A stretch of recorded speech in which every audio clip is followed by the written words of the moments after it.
Mhm.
Hello, everyone, and welcome back again. Let me take this video off of here.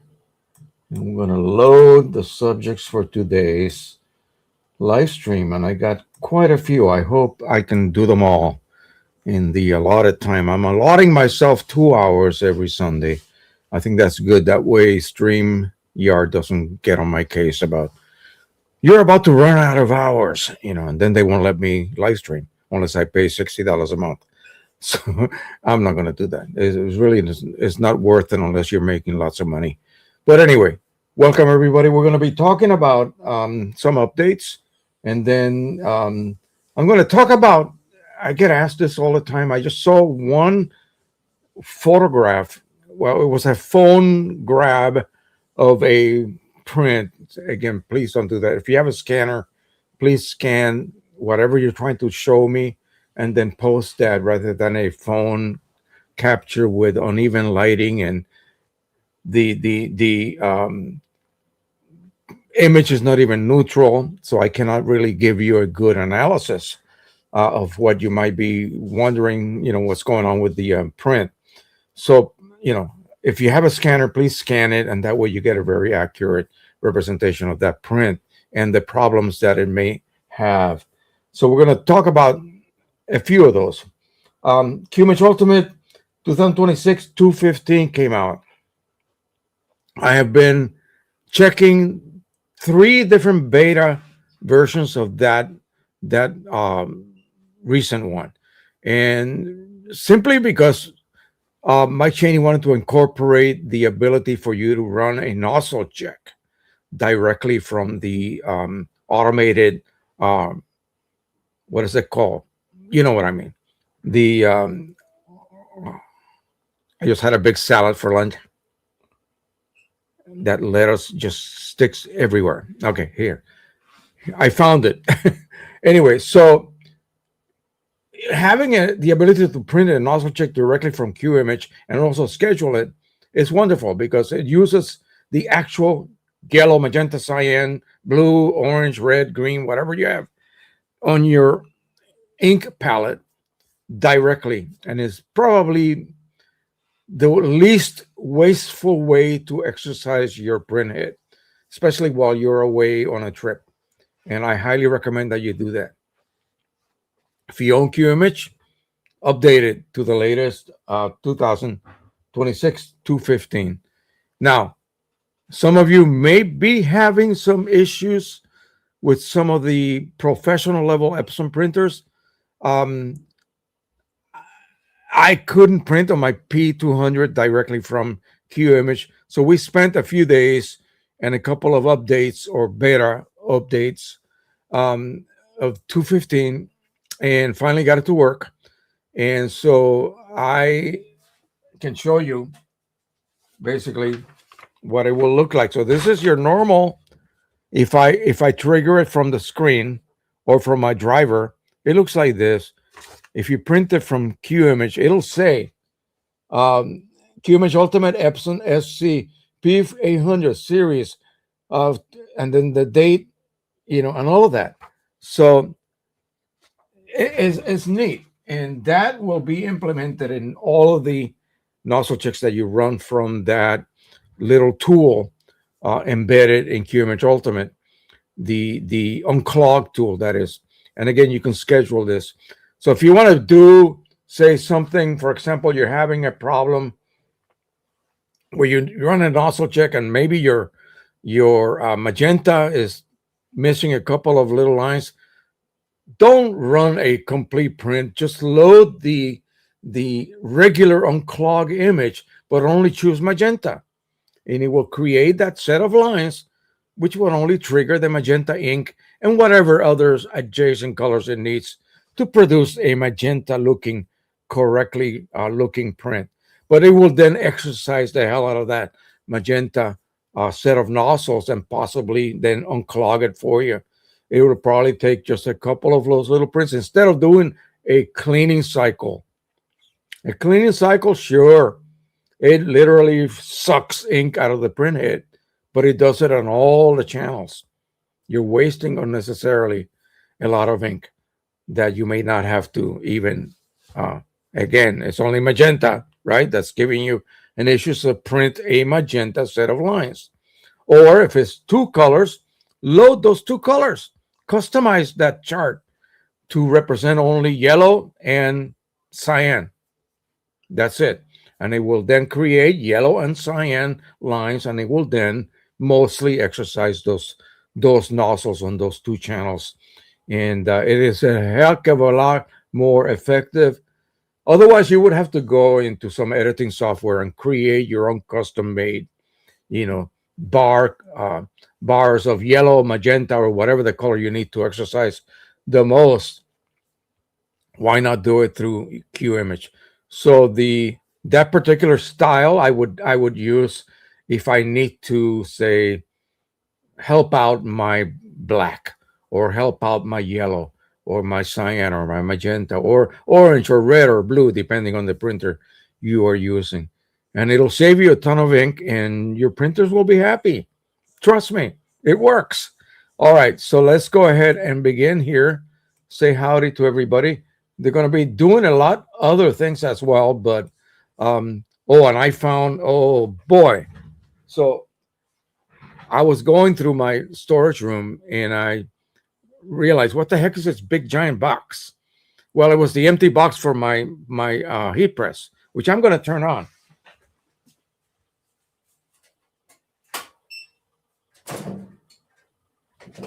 And not because it's so chilly down here now, but because I found, okay, back when I started doing sublimation, one of the biggest companies in the US, they don't promote me anymore, so I'm not going to mention them, but they do.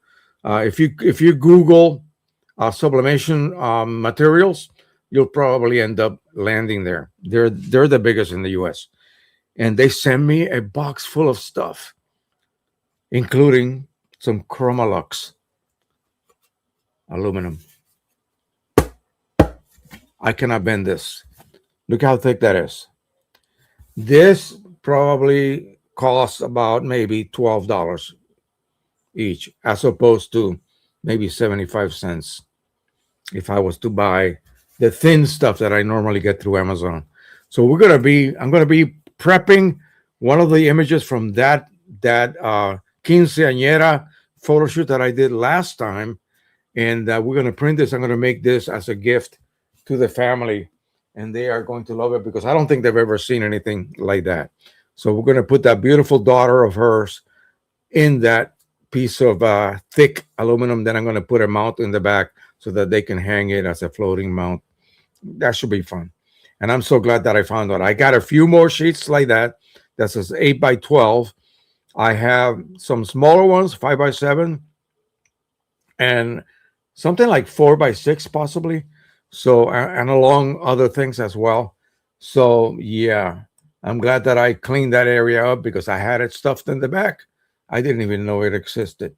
All right, so then I have a Red River Polar Luster Metallic chart that I printed, and it's going to be done for the P800. Okay, so let me write down P800. I forgot to put that on the description here. And then we're going to go ahead and test it. We're going to test that paper and see how the P800 with the mishmash of inks that I have loaded on it, because I've been using OEM inks, but not necessarily the ones that, say, for instance, originally were sent in the original cartridges. I've been buying large cartridges from the same family of printers. Once the P800 came out, then the P5000, the same type of magenta, cyan, yellow, and so forth. So I've been buying larger cartridges, and I just went through boxes, and I have lots of cartridges that I need to extract ink from. Boy, I have enough ink to last me a long time on the P800. So we're going to use that and just see how it performs with that paper. Also, because I know there's a huge interest in checking the differences between two prints, monochrome prints, printed saying I'm going to use a sub gloss, one of the best papers out there as far as dynamic range goes, gamut, and all of that, and just a gorgeous, super, too shiny for me gloss that it has. And we're going to do a monochrome, and I'm going to use the Pro 200 with a print prism profile for that paper, and I am going to print monochromes as well as standard images. It's a composite of 4 images, and we're going to do that using relative colorimetric, okay, as well as the other one that I already forgot the name, and also with black point compensation on and off, okay. So we'll see what we're going to be looking at visually. Now we can use the standard image that has that ramp, and we can check it out to see whether one mode over another will block or allow more of the lower section of those tones to show on print. We'll see. We'll finally decide what is better, and I should be able to show you that here today. So again, yeah, it might take 3 hours today. Who cares? It doesn't matter. And then I gotta harvest this ink. I've been waiting far too long. I'll show you how to do that. We're gonna be using this tip. I have another tip here. This is for Epsons, and maybe we can do that next week. I'll show you how to harvest ink from Epson cartridges. You can buy them for like a fifth of the original price and extract the ink. Yeah, maybe they're already expired, but they're not really expired. They really aren't. Okay. It's just a cover your butt type technique. You have to put an expiration date just to cover your butt. You know, that's what the industry does. And I've been able to use ink that's like several years expired and no issues whatsoever. Okay. So I am the proof when it comes to that. And if we have time, I want to take a look at the Library of Congress finally. I've been sort of going through it. It's not as good as it used to be back in the day. But yeah, we'll take a peek at that and see what we could find, if anything. All right, let's say hello to everyone. Nick Marmolejo here from Desert Deer Valley, Arizona. Hot desert, he said. Epson Stylus Pro 3800, Piezography Pro Ink, Epson XP 15,000 chipless, PC Ink, Qimage Ultimate Lifetime, 0-1 Photo Raw Max, Sony Alpha 600. I have a who was it? A family just came back from Palm Springs, and that's California, right? So um, it was like 100 and she said 12 degrees. I'm thinking, holy crap, you can bake cookies, almost. um, but, it's dry heat, folks, is not as bad as a humid version of that temperature. But anyway, yeah, I don't know. When I lived out there, I never really made it through the desert. I know I drove through it on the way back. On my way back to Milwaukee, I made a trip from Milwaukee before I left for Korea to visit my mother. We visited San Francisco, some of our friends that were still active duty there, and then down to LA, and then from LA back to Milwaukee. My old Toyota blew a piston in Iowa, and a guardian angel came and took care of us and took me to the dealer. And I had rented a car with him and so on, took me to a motel. It was wonderful. But again, it was too bad that I had to leave like in 2 days to go to Korea. My brother in law took care of Janine and the car. So that was good. But yeah, hot weather, no. Deserts, no. They're beautiful to photograph. Yeah. Go on an air conditioned bus, have someone take you there, walk you to the places, the points where you need to photograph, and get your majestic calendar worthy photos that way. But it's just, for me, it's just too much. I cannot handle that any longer. The photo shoot that I did last Saturday took it out of me as well. So I know already that physically I am not set up for that any longer. Um, but it was good. I'm going to show you without any music, because then they'll render this stream demonetized. Um, but I'll play it with zero music. I'll play some sections just to show you what some of the slides look like. Maybe a little bit later on today. All right. Hello, Jose, and everyone else from Ronque, Trenton, New Jersey, Epson Ecotech 8550, Qimage Ultimate, Lifetime Canon R5 Mark II, and the D7 Mark I. Hope all is well. Here is Fred Elias from Warren, Michigan, all the goodies, hobbyists, all OEM really like Red River metallic papers, Ecotech 8550. Well, we're going to test it on the 800. Metallic papers, wonderful on dye ink printers, but maybe not as good. And I don't mean that as being bad, but maybe just doesn't have that look that it would with a pigment ink set. So we're gonna try that and see how that works out. I got a profile we're gonna be making today anyway with it, so we'll check it out. And oh wow, and he put a super sticker for $10. Thank you, sir. I think that's the much any of the live streams will ever make, at least recently. I just got bad news from YouTube. When I first tried to revive my channel, I had to reach a threshold. It used to be 400 watch hours in a 365 moving calendar. day calendar. So that wasn't too bad. So say if you have an hour and 10 minutes a day of people watching your stuff, then you would qualify. Then they moved it to 4,000. Now it's 8,000. So I did a little bit of calculation. I looked at my analytics and I should be able to meet that criteria easily. Okay, so daily, I have enough watch hours on a daily basis, average wise, to well go beyond that 8,000 watch hours in a calendar year. So otherwise, you just get demonetized. The channel, I'll be honest, I'm transparent as I can with you. The channel makes about a dollar maybe to about $1.80 a day. It depends. On a good day, it will make a dollar 80. Believe it or not, that's all it's making. So the way that it makes that money is through the ads. Please, I know it's torture, but please let the ads play.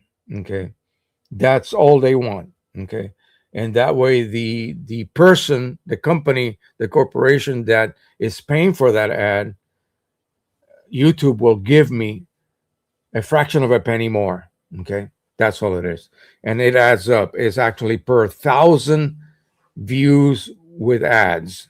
Yeah, that's how they pay you. So yeah, just please let the ads play. I know they're annoying. Um, if it's an ad that's a minute long, go get a drink in the kitchen and come back late. It should be done by then. You don't have to really watch the ad. Just let it play. That's all they want. That's all I need. In other words, and I think this month we made a total of 43 or $44. I got to reach $100 threshold before they will actually make a payment. They'll schedule a payment, and so I think by the 12th of the month is when they add the amount you made in the previous month. So then by the 22nd, if you made it past 100, then you get paid. Your bank statement will tell you you received the payment from YouTube or from AdSense. And so that's how it works. So just keep that in mind. I appreciate the super chats and these are called now super stickers. Um, but again, just let those videos play and let the ads play as well. That way, there's no excuse. They have to provide a small, tiny portion, but it accumulates. That's the whole thing. So anyway, enough of that. Photo Nikon 780, Edmonton, Alberta, Canada.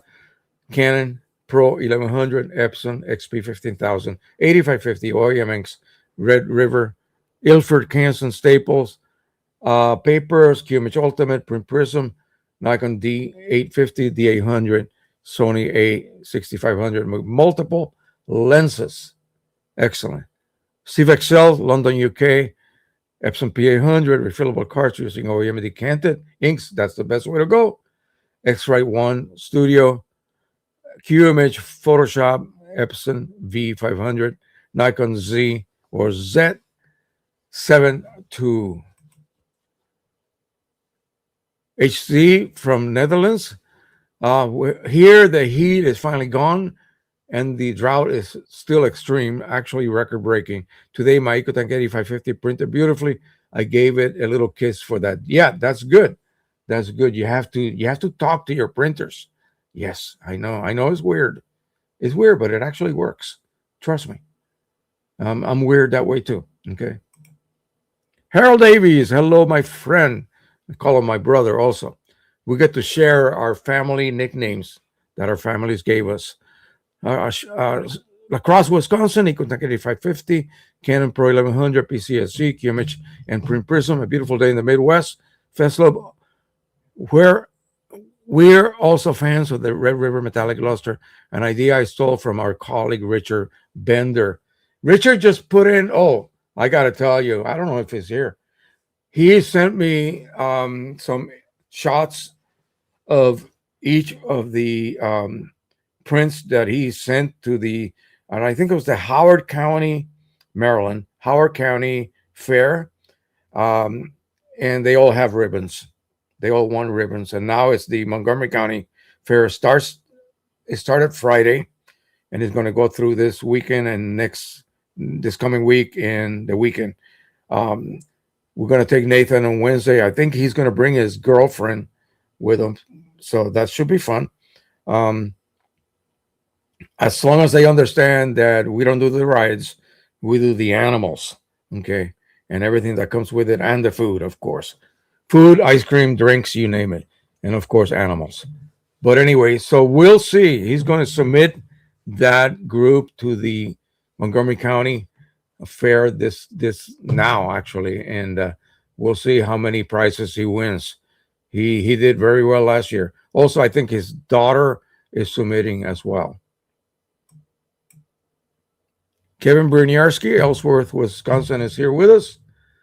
By the way, Harold, I just saw the picture you sent me a while ago before I came down. I was eating a salad that we got from Mama Lucia yesterday, along with some lasagna and some spaghetti and meatballs. That's going to be our dinner because they give us too much food. If you buy the dinner size unit is just enough for three of us. So we don't eat that much. We kind of eat like birds. Welcome, beautiful 80-degree Medford, Massachusetts. This is Henry Stoffel, Massachusetts Canon 6 Delta Mark II, Epson P800 OEM inks, Print Prism 2026 241, V392 scanner, and of course Qimage Ultimate 115. All right, so if you guys, everyone who owns Qimage Ultimate 115, whatever printers you have, try to print a nozzle check using the automated mode, using the unclog tool, file automated unclog tool, and see if you can print a nozzle check, and just let me know. You can do it while we're here, and just pop it here in the chat. Mike Cheney needs to know how many of you are without any issues printing your nozzle checks through Qimage, or if you have an issue. I did not, so I just showed you what it looked like earlier today. Okay, so you're the one that did not have a problem, that had a problem. So make sure that your driver is the latest, okay? Because I just printed one. Look.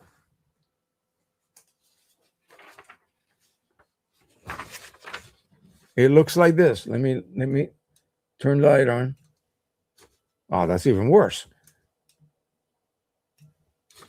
And it will say underneath each color, Qimage Ultimate Epson SCP-800, right there.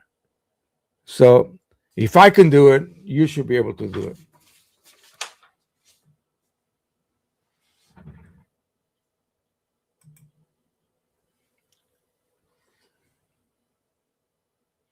Any chance of printing your subscribers' pictures? I would be interested in your critique of a view of St. Paul from the River Thames and your process designing best paper, etc. Sure, that I used to do that all the time. I used to do before I started doing. Well, I was doing live streams, but sporadically. I was doing all my videos from my print room in the back. I was doing that. I was receiving photos.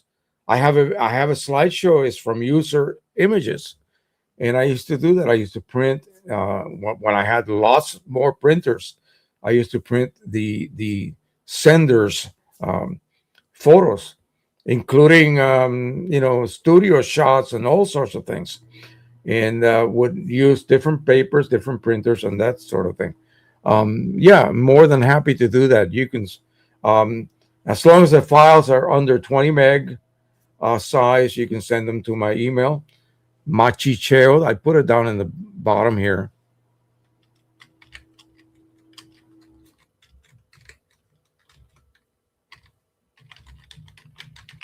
I just heard my little condensation pump pumping the water to the sink in the laundry room. All right, so Machicheo 1949 gmail.com.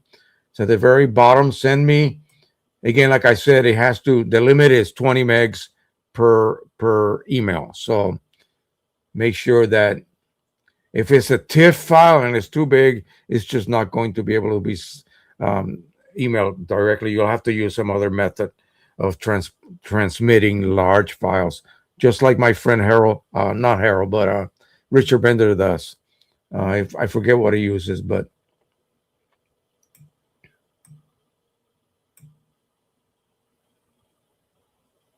did I show you the email? Let me make sure that there it is right there.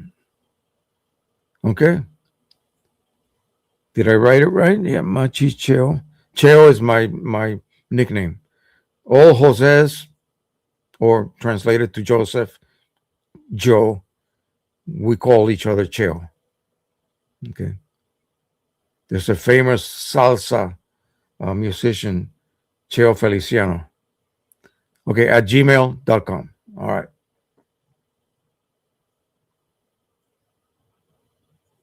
Let me go back where I was. Right here. Steve Excel says, any chance of printing? Yes. Okay, I got you already. Sorry about that. Beep, beep, beep, beep. To Mike Cheney, to Henry Stoffel, did you get my emails? It works for Jose, so I gave a suggestion to try.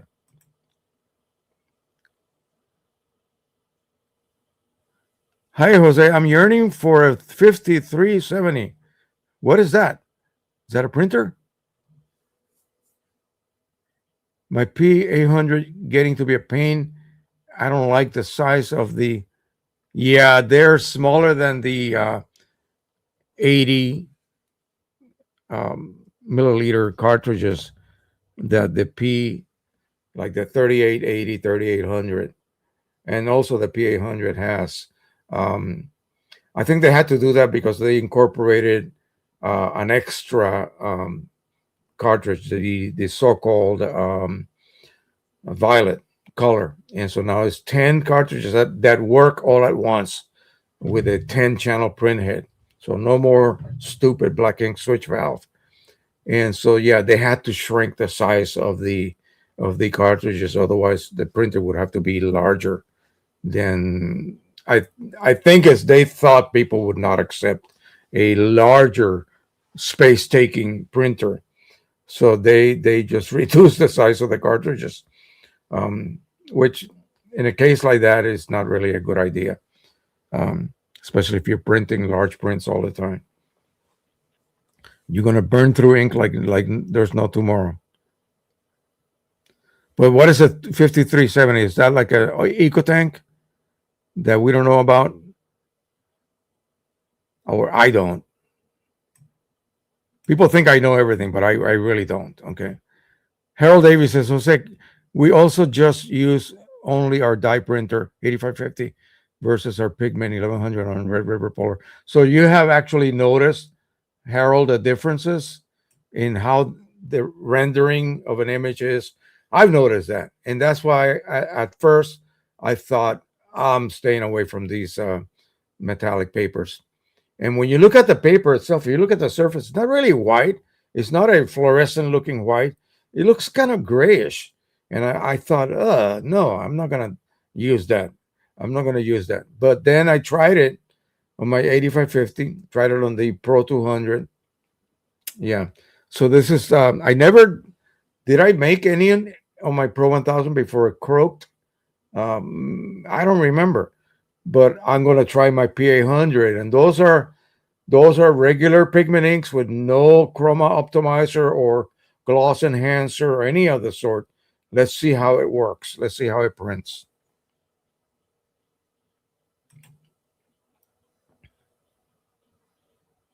Okay, he just tried your suggestion, Mike, and no luck. I think I have one of the last P800s made since I got it much later than Jose. You know what? I have to wonder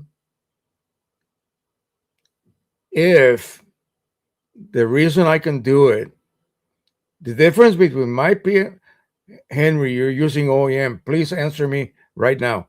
You're using OEM inks, right? Tell me yes or no before I even continue. I'm going to jump a couple of posts here to Charlie. Epson P5370 investigated, heavy duty and expensive. So that is just okay. It's a new model. I was going to look at one of their exclusive, made for sublimation only models, but I decided that maybe just an 8550, brand new, and then loaded from the beginning with an sublimation inks would be better, a better choice, more affordable, if you will. Okay, so you send me that. Let me go ahead and look. So, Harold, I'm waiting. I mean, Henry, I'm waiting for your answer. Let me read what Mike wrote. At this point, if your printer doesn't print the nozzle check via the unclog tool, your printer is just refusing to print it outside of the driver. Do you have a US driver? Well, he's from Massachusetts. I assume he does, right?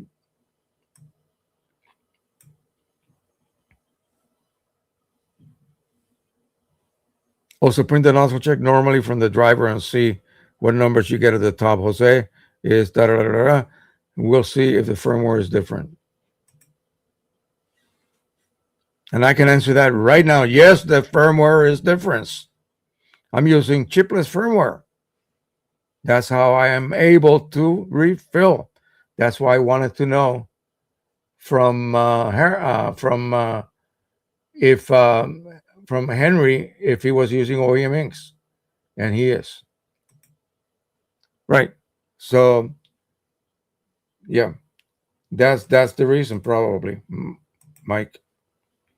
I would like to know: are there any P900 users out there who happen to own Qimage? That's who we need to hear from. Let me check my email.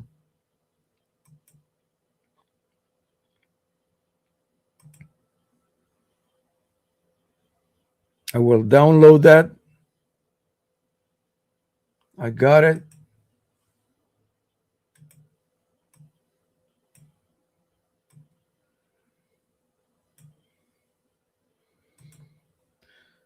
And it appears to be a monochrome, right?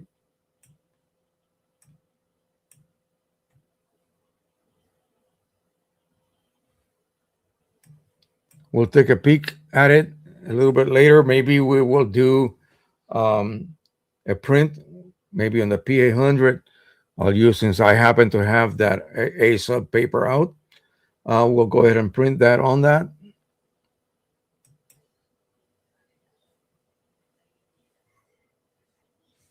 Okay. Photo Nikon 780 says my Canon Pro 1100 will not print nozzle check from Qimage. There you go. So it's very likely Mike Cheney and Henry Stoffel that the reason I can get away with it is because I'm running chipless firmware. Period. There cannot be any other reason as to why. So checking my heat press, make sure it's hot. Change subject real quick here. Since this is Chromolux, I am not absolute sure that my current settings will work. I need to look up what the basic settings for Chromolux sublimation aluminum are. I think they want 400 degrees. And if that's the case, I'm only running 350. Okay, so I may have to increase my temperature, which will warm up this room a lot more. Not that it's uncomfortable right now, but it's nice. Okay, the models that would be interesting to see if nozzle checks works as the P700, P900, 3880, Canon Pro 1000, Canon Pro 200. The 200 works. My Pro 1000 is dead, but the Pro 200 works. In fact, I can check that right now.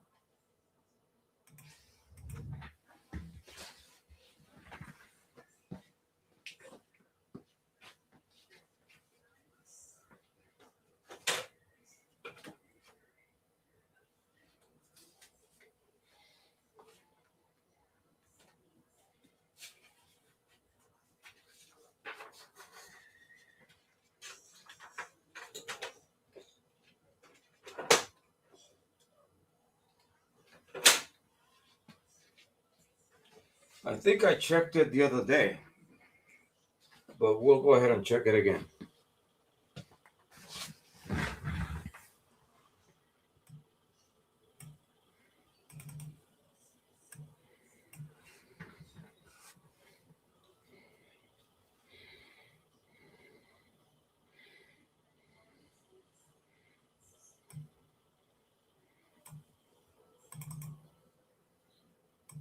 Let me load up Qimage. I thought I double clicked it, but apparently I didn't. Here you go.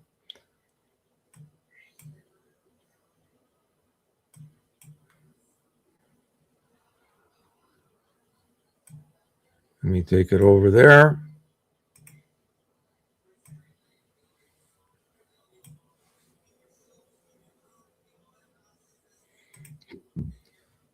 And print schedule. I see I have my P800 on here.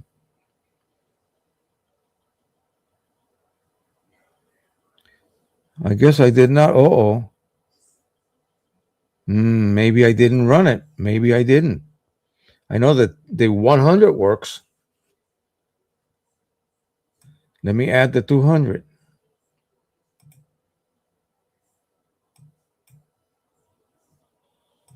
And I'm going to just go ahead and just make it regular. Plain paper, right? Yeah. And boom. And okay. And let's see. Nozzle check sent to the 200 series.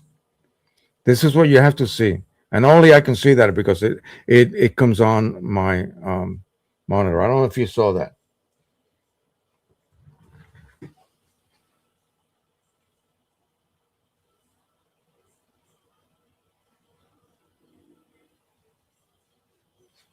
It's acting like it sent it, Mike. But the printer has not begun printing.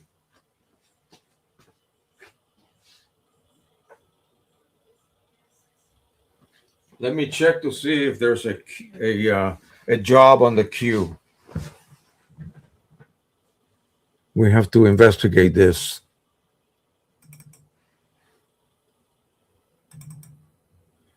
Let me click my Pro 200.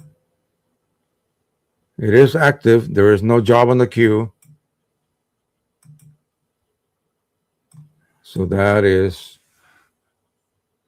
a bit strange. Pro 200, Canon Pro 200. Nozzle check.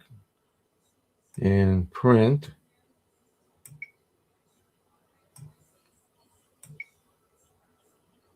And I see it over here. Nozzle check sent to Canon Pro 200 series.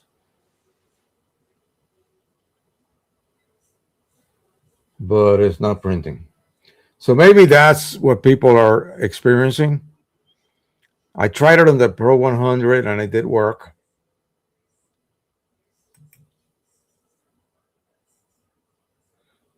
Referring to the gray color we both seen in river metallic papers, might be the mica, potassium aluminum, silicate. Okay, you're getting chemistry on me here. That's good. I didn't even know what that was. Possibly coated on with aluminum oxide. To confirm this, we would need to go into the lab. Yes, no, we're not going to do that. You would do that. I know you. I know you that well.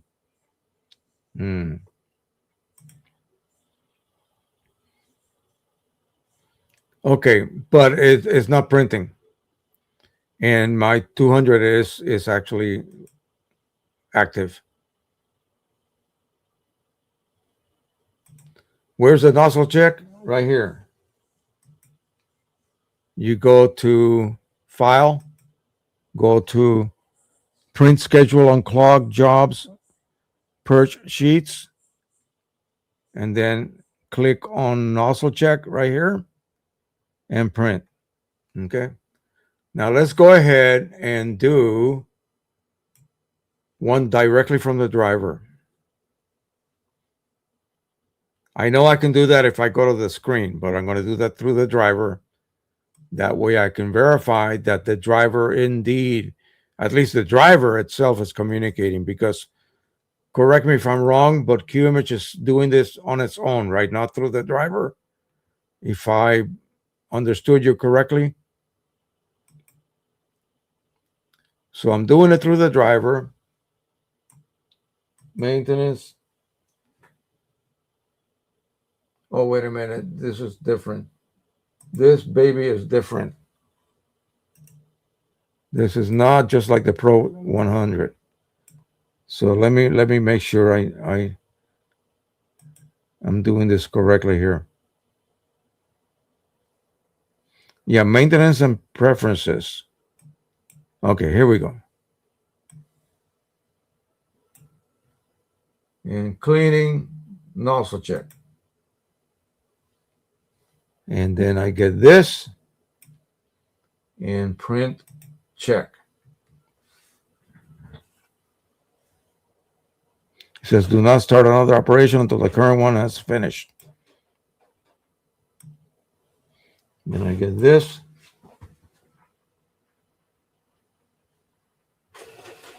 And it's beginning.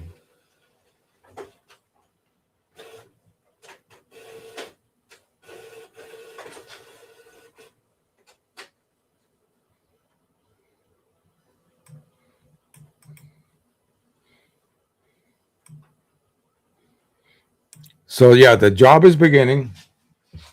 It's one of those beautiful ones, just like the Super Pro printers are, like the Pro 1000, 1100.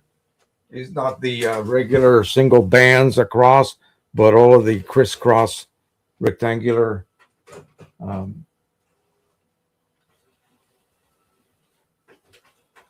think it's doing a bit of a cleaning cycle, because of course I didn't use it. There we go. It's beginning to print right now. So yeah, I think there's still an issue possibly. Again, Mike, I think it was I got my P800 to work only because of the driver I'm using, possibly the chipless driver.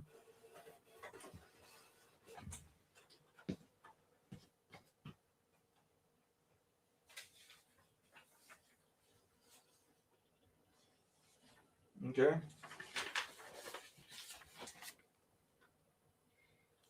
Let me put it back in and see if we can get this baby to work.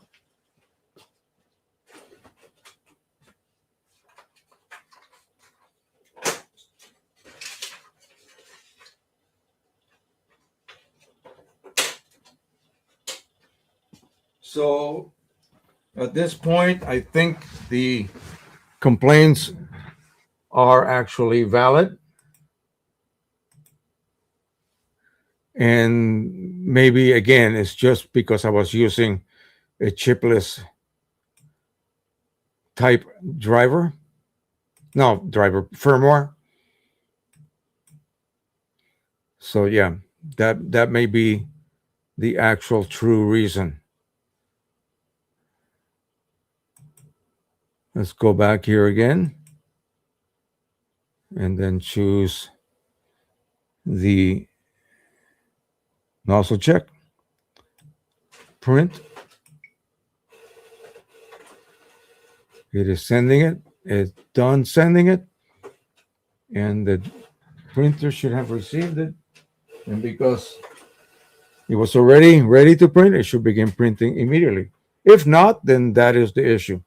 Okay. So I'm going to go ahead and close that. And it is not printing. So that is now on Mike's lap, if you will. Let me go ahead and look at the next. Yeah, it works on the 8550, 15,000. Yeah.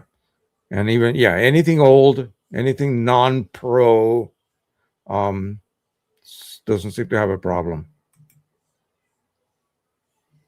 Pro 100 works because it was squarely in the Pixma group.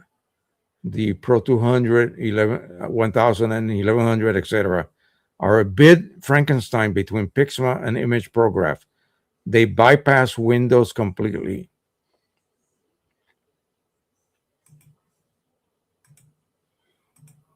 Well, again, that's all Greek to me. So um, let me have a swig.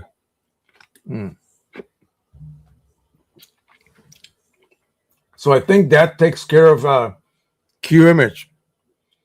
Okay, let's talk about diagnosing. Yeah, print issues. It's a hard word for me. I know diagnostics, but not the actual verb version.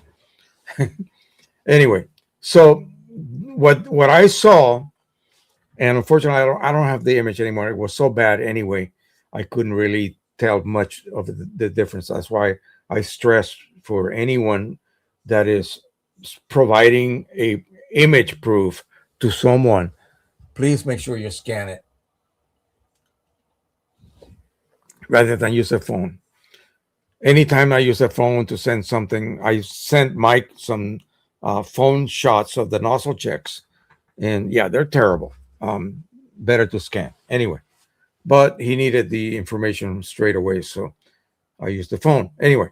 So it was like a head of something and eyes, and in the eyes, I think it was not a real human being, but something that was generated, and a portion of the eyes on the good image or the actual image itself um was black. I mean, it had like black eyeliner or something, super black, dense black. And on the actual print, those areas that should have been black were kind of reddish. And so he's wondering about that. And it happens sporadically. So, okay, hang on. Here's another one. Mike, 2880 does not print nozzle check. Well, my dead 2880 is over there, so I cannot check it. Okay. I'm getting a higher and higher pile, and I'm going to get rid of a big CRT TV that I don't need anymore as well. It's just taking up room. Um, as well, I'll take my VHS players to Goodwill and see what they want to do with them. Um, but anyway, that should alleviate and make some room in this mess of mine here. By the way, over here, the bags of cartridges for my friend. Okay. So anyway, what could possibly cause something that was should be printing black? I mean, like almost pure black, 000, to print reddish. Well, what does it take to create black? People think it's just black ink. No, it's not. It's everything. Every color gets involved. And so black comes into play maybe around 555 or maybe a little higher. All the other lighter versions of black toward gray are produced by compositing yellow, magenta, cyan, and whatever else you happen to have in your ink palette. Not necessarily black. So if the printer is attempting to create a deep, deep gray tone by using the composite set of inks that you have, it will do that unless one of those inks happens to not be printing. Okay. Black is used as an accent only. Okay. The black ink comes into play, that last level of darkness, if you will. It goes in and it helps the situation by accenting the composite, the dark gray, you composite it with yellow, magenta, cyan, and the rest. So it throws that black ink, boom. So without that black ink, everything looks kind of brownish, believe it or not. And so I think that's what I was seeing. He said it was sporadic, that he did a cleaning cycle and it would go away and come back and then come back again later. So he sends me a nozzle check, of course, after he did a cleaning cycle. and all 6 channels are printing. This is an old R300. I own every version of that R series, the 300, the 280, all the way to like the 340. Um, every one of those updates, I had one of those. And yeah, that's what happens. Your black was missing for a split second. And that particular print that you made, anything that required that accent of real black ink, it didn't have it. So it looked brownish, reddish brownish. That's what it looks like. It needs that black on top to make it look black to you. And if you dilute it, it's probably not black either, especially dye inks. It's going to be more purple. So that's, I think, what was producing that. Now, another one, and I experienced this the other day myself. I made, what was I making? Something for someone, and I printed it, and it looked fine. And then I printed it again, something else, and I started noticing banding. And it's like, oh crap, a nozzle check? I need to run a nozzle check on my 8550? Why, yes, that's actually the first thing you should do. What does the doctor do? Stethoscope, immediate, take the vitals. You have to do the vitals for your printer, and that's basically a nozzle check. That tells you how the printhead is delivering ink or not. So the nozzle check was perfect. And I'm going like, what's causing the banding? Head alignment. How the head got misaligned? Don't ask me. I think it's 3 sheets. I went through all because it's a visual head alignment. You have to use your eyes. I entered the numbers of the best settings and everything. And then I ran it again just to make sure everything turned out to be number 4. Enter number 4. Anyway, finished and perfect. So who would think that that would happen like that? So another one is off-color printing. You see a red flower, and that red flower has many shades of red. It might be some areas in the shadow might be magenta-ish. Some areas in the center, highly lit areas, are what appear to you as pure red. Other areas more orange, slightly more orange, and different shades of that red density. But you start seeing something else emerging through. Well, what's the diagnostic tool? Nozzle check. You're going to see either your yellow, your magenta, or your cyan, believe it or not, may not be printing fully. And you just have to run a clean cycle. Or if you have Qimage, set up a custom-made unclogged tool chart that only contains the colors that nozzle check indicates are in need of help. And then run a couple of sheets, 3, 4, 5 sheets of that. It's less than a cleaning cycle, believe me. And then reprint that, and you might be surprised. In fact, just do the nozzle check after that, and you will probably be surprised that everything now is working. Okay, so let's go ahead and I got a few more updates here.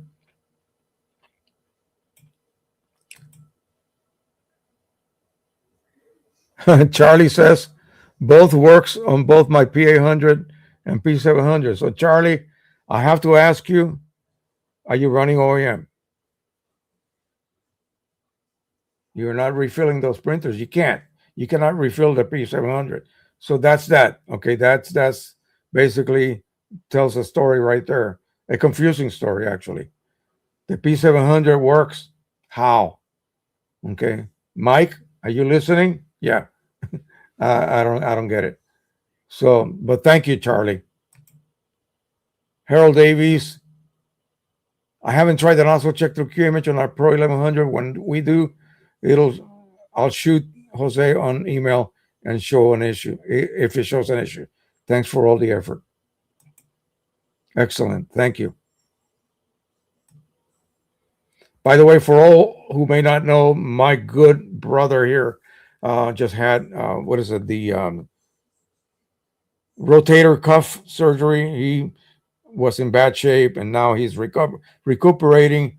So he has to do editing with his left hand. It's a pain in the eye. You know what? How could I you do this? My mouse is on this side, where it should be on the right side. If I'm a righty, I have to now move it to the left and play around, learn how to do things with my left hand. That's what happened to my son-in-law. He had a stroke, actually 4 strokes. His left just went to hell, and he's recovering slowly, but it is really bad. And he's a left-handed person.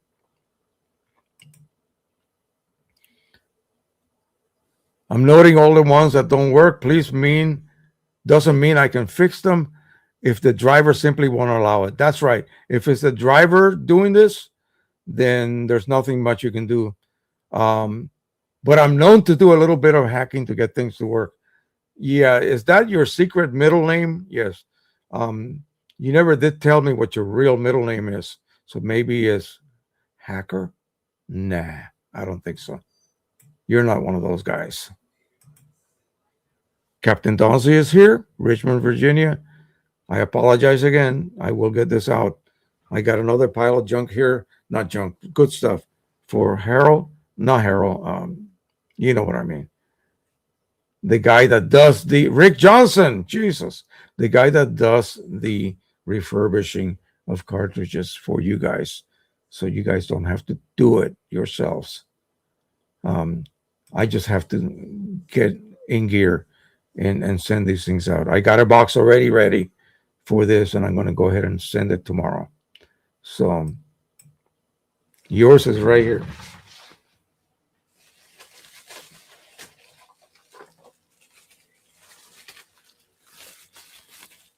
Two sets of Pro 100 cartridges already refilled with OEM inks. No, not Pro 100. What is it? 20. Christ. I can't even read this. Give me 1 second, folks.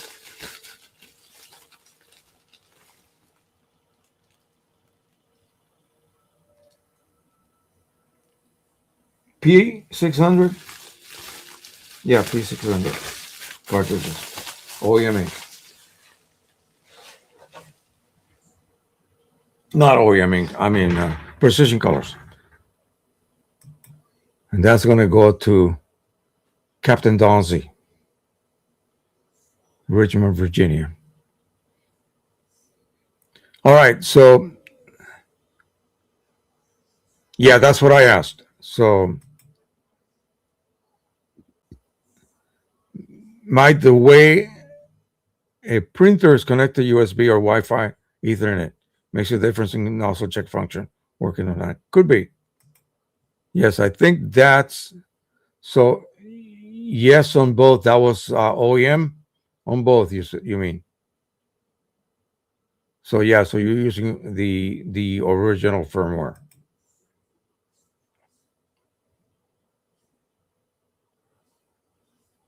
It shouldn't matter. Okay.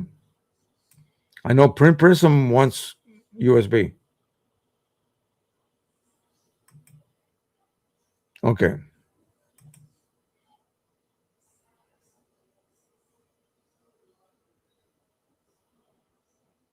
And Photo Nikon, does everything work on your end? Let me see if you had another post here.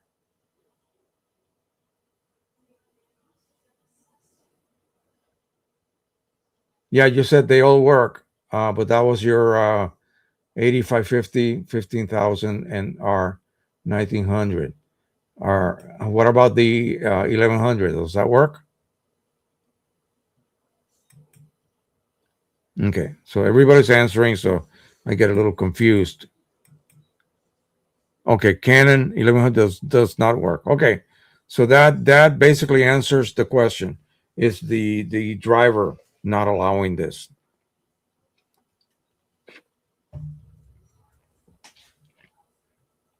Mike Hacker Cheney will have to interfere, maybe. I don't know. I don't know what you're going to do.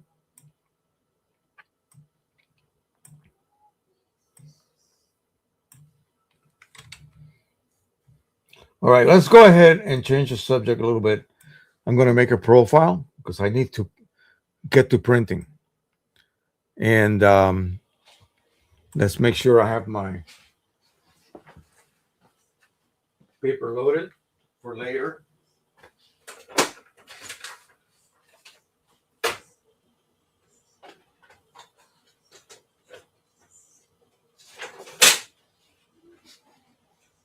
At least I know the nozzle check is good. Let's open up Print Prism. I need to make that profile. The only difference between other profiles we have been making is simply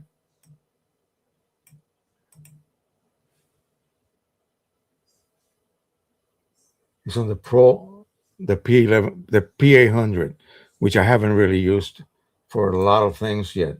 So let's pick the. I gotta remember how to do this. Oh my God. Print right on top of you, idiot, right there. I've been so busy updating all my other profiles.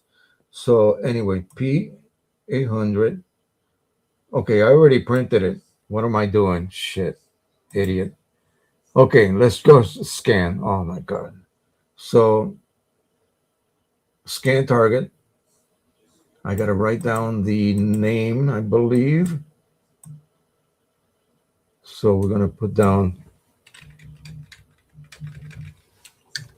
P800. My wife calls me scatterbrain. Anyway. And it's going to be Red River Pro Luster Metallic.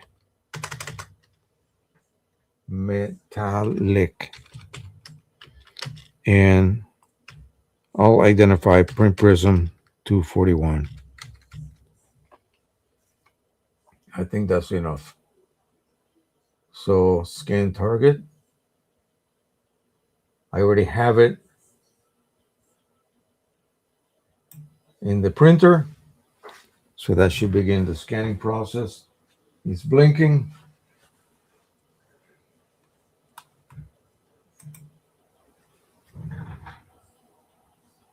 Okay.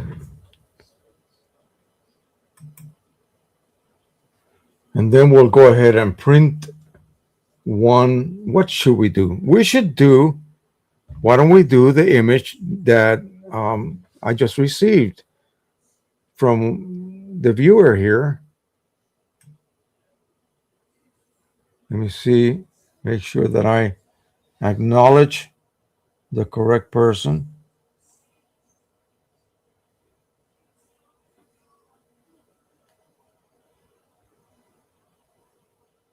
Steve Excel.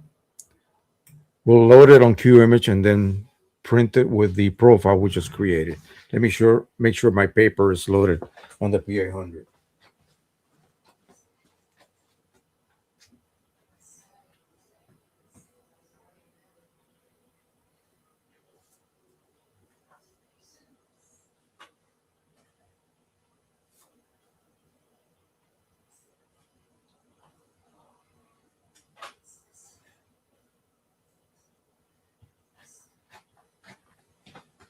I want to do a colorful image as well as the monochrome one that he sent me.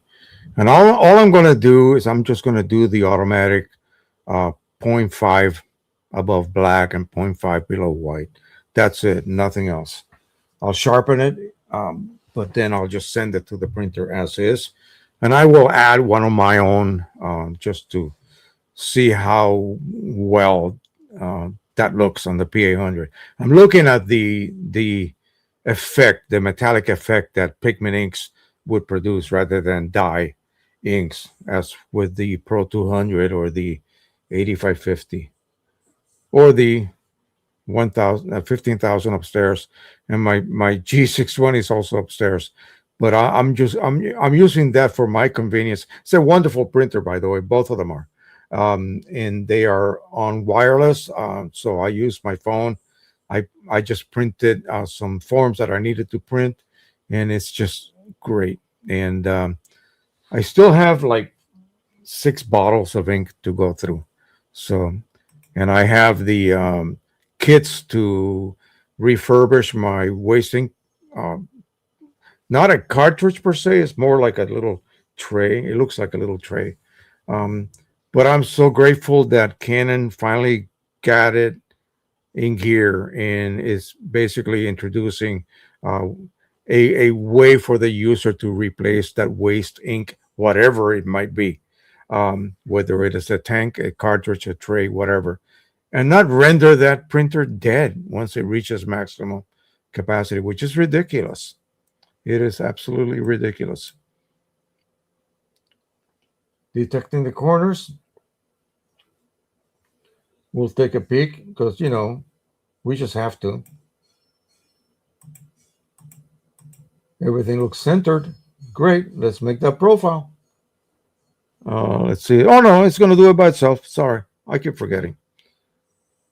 There it is. It's ahead of me. Ahead of its time. Yes. So it's going to make that profile. We're going to immediately go into Qimage, which is right behind. And we'll go ahead and print. I have a couple of sheets of the metallic paper loaded. I have Steve's photo on my desktop. And we'll go ahead and print one of his and then one of mine.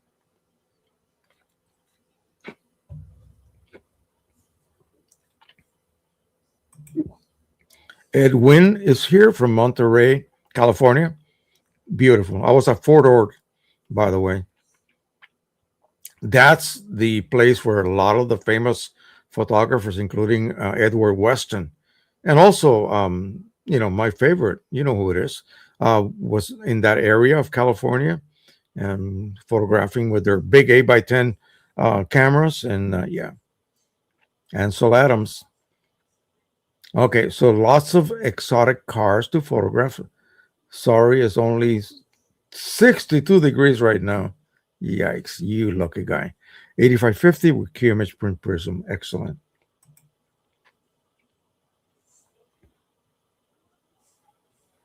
Yes, stock what? Um, okay. Stock drivers, right? Yeah, okay. All right. What is this? Yeah, I think I wanted to invite someone, um, but I don't have anyone to invite. Okay, so it's done. It is done. Let's go ahead and close print prism.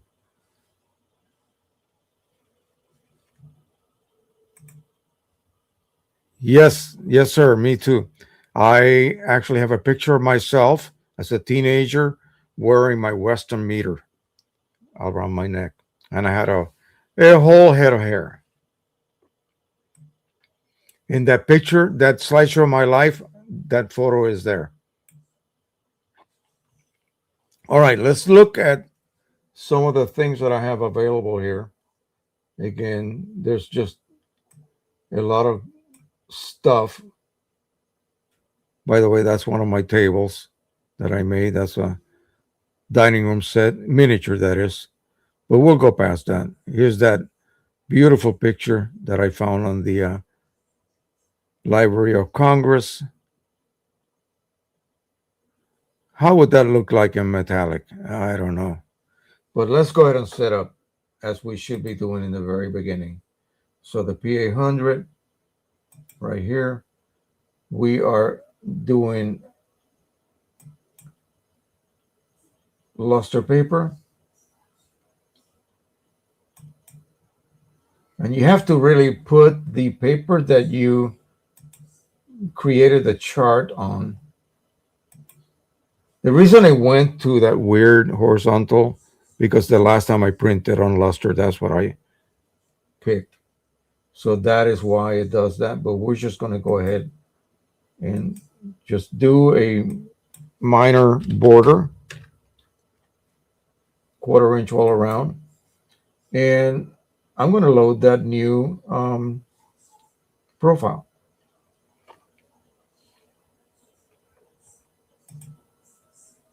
this monitor blocks off the last little bit. And it should be the one right at the bottom here. If I just pick date and go straight to the bottom, there it is. So we're going to use relative colorimetric this time, flat point comp.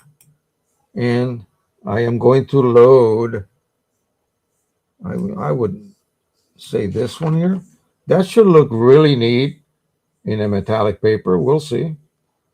And then I want to see how well or how neutral the rendition will be for that one image right here. And there it is.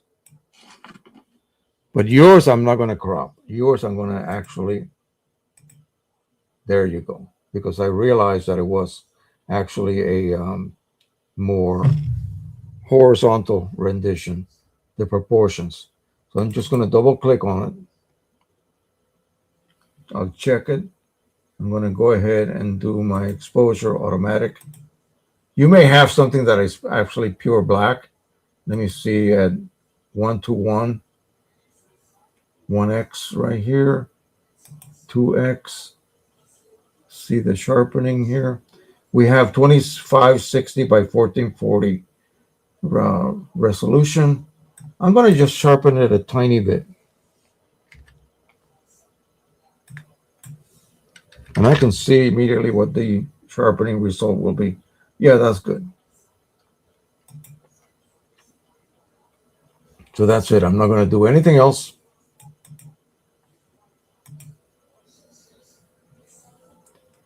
Let me see if I could, maybe I should not crop this. Yeah, we'll leave it uncropped. So we have two images loaded. Mine and this one. We're sending it to the P800 Ultra Premium Photo Paper Luster, 8.5 by 11. Source is not going to be the roll, it's going to be the sheet. It was always set to roll. So sheet feeding, and that's it. And the metallic profile we just made with Print Prism 241. And let's shoot it to the printer.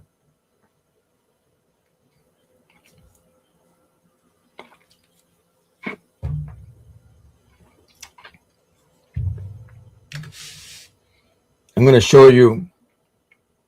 You can see a little version of it right here, but I'm going to show you once this loads, and I can go ahead and remove everything.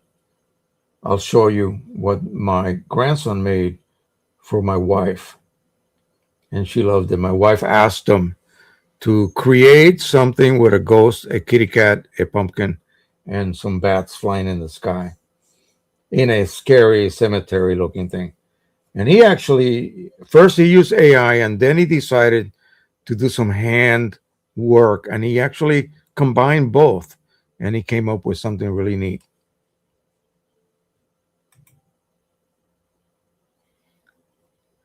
How are your P800 printers connected to the computer?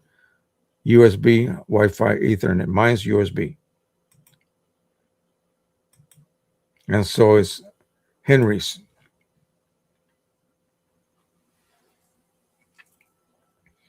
So we'll let this baby load. There you go. And we're also going to be choosing one of the beautiful images of my friend's daughter. We're going to be doing a sublimation. But first, while this is printing, let me go ahead and take advantage of that bit of a wait. And let's look up. And I'm just going to look for average settings for chroma looks sublimation. Sublimation aluminum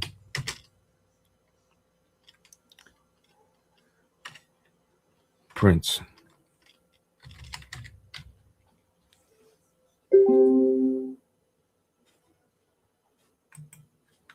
Heat press. I hear it printing. Okay, so they're talking. Oh, that's quite a range.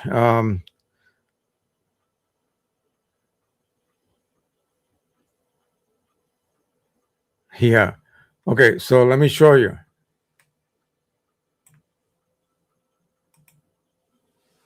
So the average recommended heat press for Chromalox sublimation aluminum is 400, 60 to 90 seconds. So I have it set to 80 something. So I'm going to leave that alone.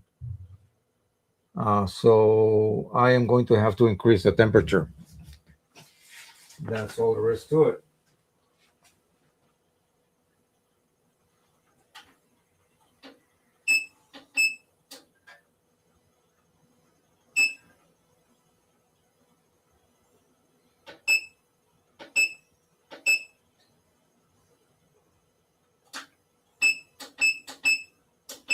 What the heck? Am I doing wrong? 350, yeah. Do I hold it down?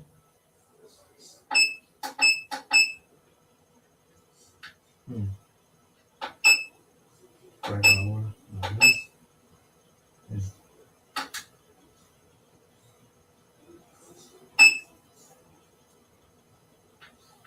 It's not letting me adjust the temperature. That's weird. That is strange. Well, do I dare take a chance and just use 350? I mean, this is really thick stuff. It's very hot right now. But anyway, so yeah, I would have to increase it to 400, and I am having a bad time attempting to do so. So we'll leave that alone for now. Prints are being created right now. I am at that point. We'll see what we get. Why can't I change the temperature?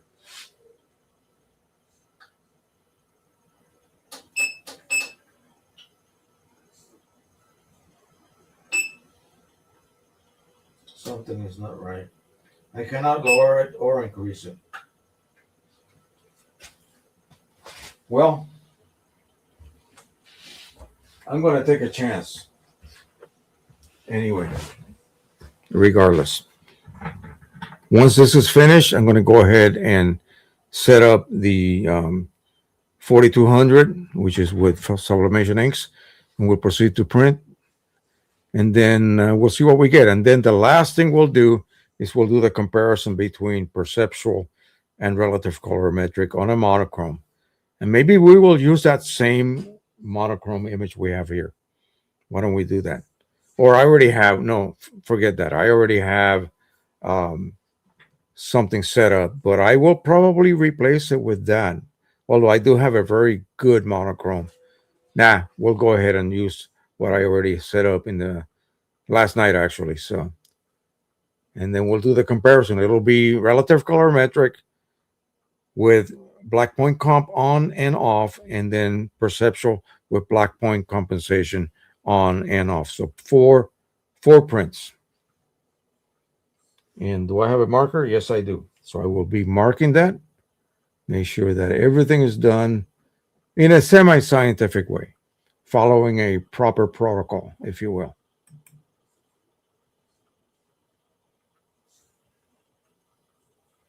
All right, so I guess I will be hearing from Mike during the week, right, Mike? Yes. Okay, one of the prints should be done.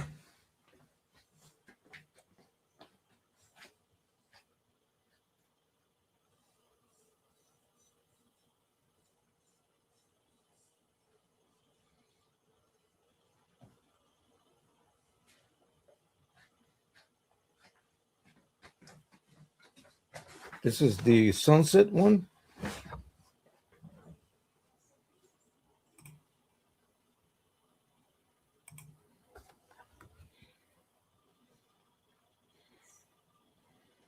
I have a little dent on the paper right here, but that happened over there. I remember doing that. So, very nice. I kind of like the way it looks, but you can see where the areas that are printed. This is very obvious right here. If you look at the dark, dense areas, they look glossier. You can see the difference between these lighter areas that contain magenta. Okay, these oranges contain magenta and yellow. And magenta, yes, uh, pigment magenta is very non-glossy. Okay, especially third party if you're using third party. This is mostly OEM, but it's still, you know, you can see the difference. See the difference in gloss? Yeah. So, you have to accept that metallic is really not the best choice to print on a pigment printer unless you're printing on a Pro 1000 1100, which has your bit of help for the gloss differential, your chroma optimizer and such. Okay, this is almost done. And ready, ready, ready, ready.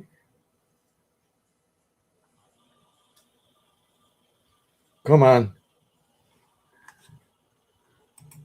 Come on, let's go. There you go.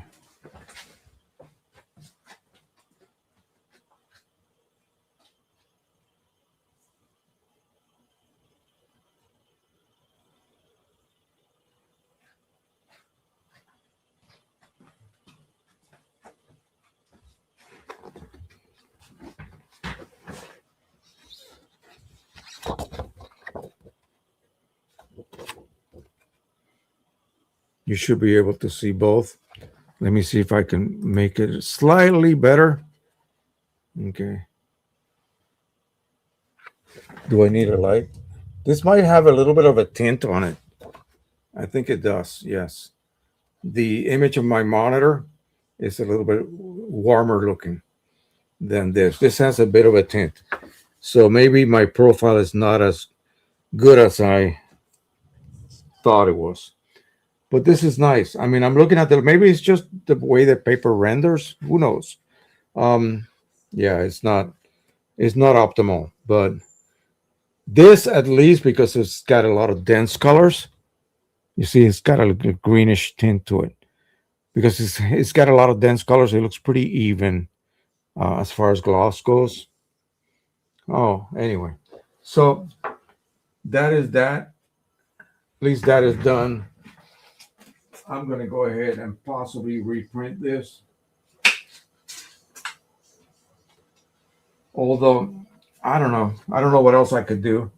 Maybe it was I chose the correct paper type and so on. I'm not keeping this. No offense to your image. Your image is not the fault of this failure, but I don't keep stuff. I don't keep stuff that did not do well. But again, I will be reprinting your image later. So let's go ahead and I thank you for providing me the image. I'm going to do that possibly. Heck, we could do it on the Pro 200. Well, no, we're going to do that right now anyway. I would say the Pro 1, and I will show you that next week. But I need to get this sublimation test done because I have no clue if this is going to work or not. This particular type of aluminum. It's been ages since I used it. The fact that I found it, yeah, that was luck. I didn't even know I had it. So 4200, we're going to do the user defined, and we're going to enter 8.1 and 12.1.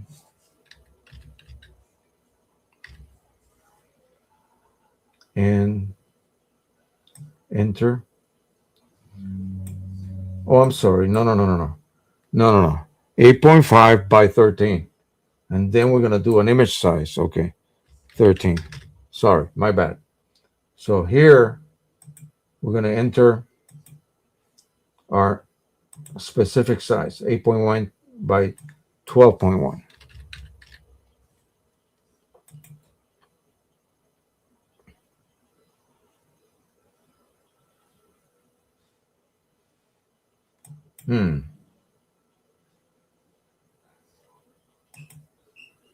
Why is it in poster mode?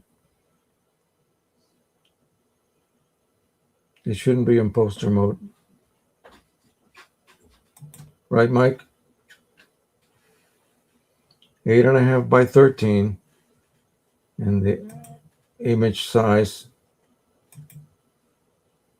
should be 8.1 by 12.1. Okay, I think it's, no, I need to change this to, let's just do original size for now. And then maybe I'm doing something wrong. Yeah, why is it doing that? It should be, my paper, 8.5 is bigger than 8. 13 is bigger than 12. So why can't I do this? I used to be able to do that before.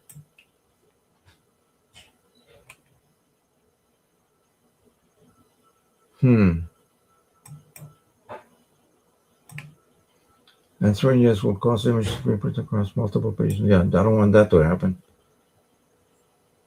Select the paper size is larger than one page. Select the print size large. No, it's not. 8.5 by 11. Okay. But I asked for 13. Here we go. Okay, maybe that was me. All right, so let's go ahead and choose the drives that I have those photos under, and it should be my SSD.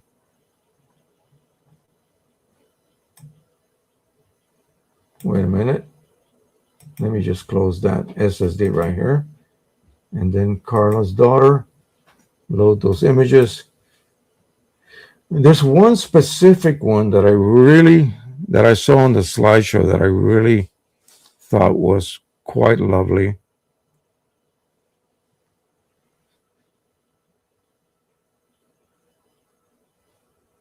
And it may have been this one, but I don't want a black border. Make sure when you do this, because you're going to be bleeding beyond the sheet of aluminum, you want to make sure that you don't have some kind of weird border or something. That. And I have to make sure that it fits that space. There you go. So that's the key here. So, okay.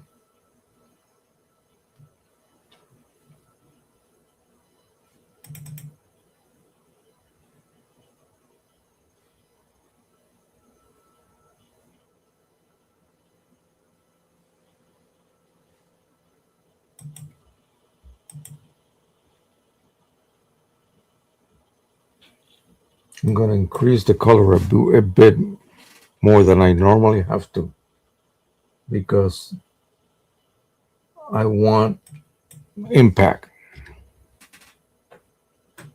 Sharpening.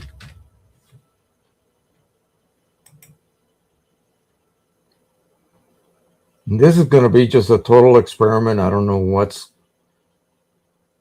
going to happen with this super fancy aluminum, because it's thicker. I think it requires more heat. Don't know.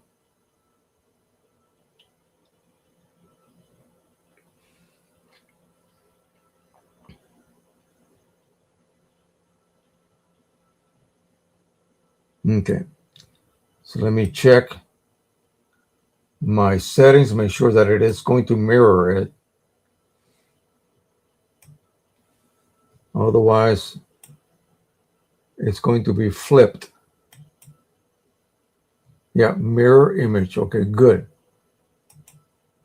And the paper settings is presentation paper matte. And then the sublimation profile that I made back in the days of 240. Okay. But I think I already updated this. Ready, set, go.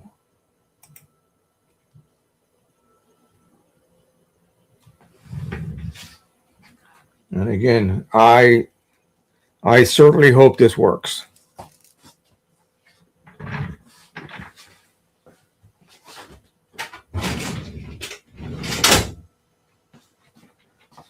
This is going to take me back to the days where we were trying to nail down working with the thinner, less finicky aluminum. This is the top of the line stuff. This is not your cheapo stuff. And it's got the rounded corners and everything. If you were to make something in the 16 by 20 range, you'd be paying like 70 something dollars for each panel. It's difficult as heck to remove the protective coating. This comes in, I think, a matte type surface as well. So you're just not stuck with a glossy, and it is just smooth as water. Smoother than water.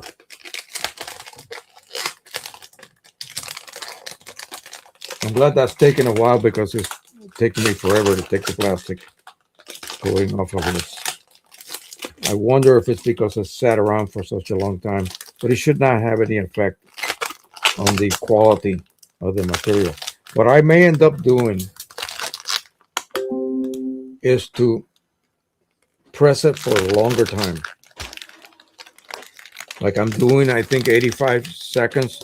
I'm just going to count like an extra 20 seconds after it gives me the finished notice. I think I'm just going to go ahead and give it a little bit more time. And one thing about these panels, they're also coated in the back. So you could actually print your logo in the back separately. You can actually attach both pieces at the same time, the front image and also the logo image in the back. Press it down, make sure you sandwich it between clean sheets of paper.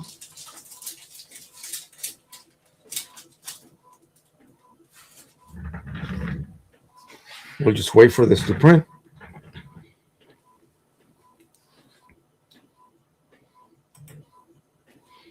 Mike's telling me what I did wrong, of course.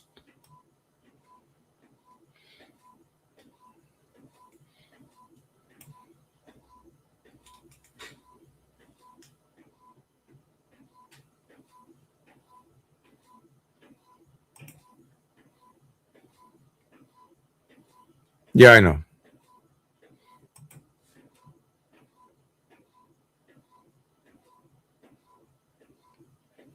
Yes, do that.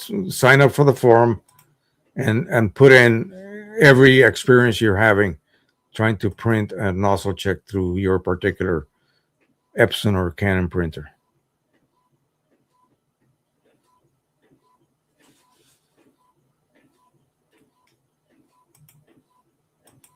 No, the reason I'm doing this, I think, is because someone wanted to know.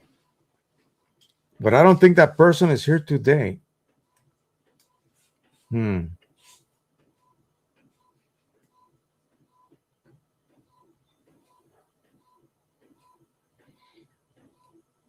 Maybe I'll save this till next time.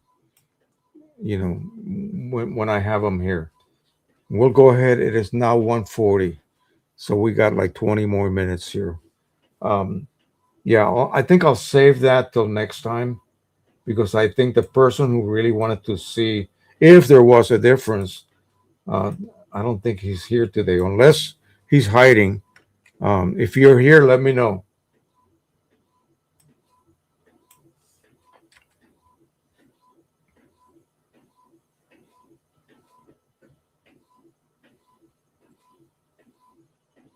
If that is the case, we'll go ahead and suck some ink out of these cartridges here.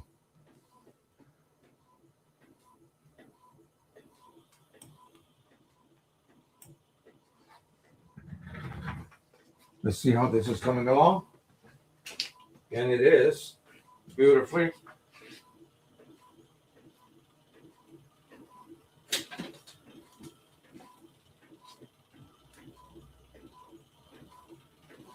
Um, my idea of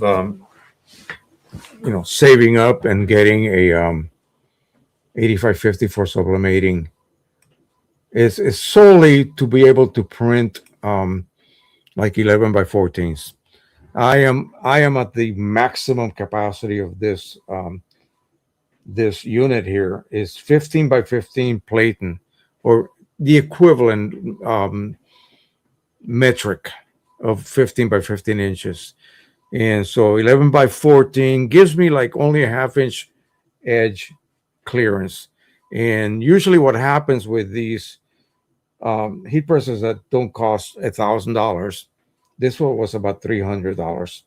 And it was purchased by a doctor for me. Um, I really appreciate that. But the problem is that the edges are usually a little bit cooler. And so you may end up with a problem where you get uneven transfer or uneven sublimation.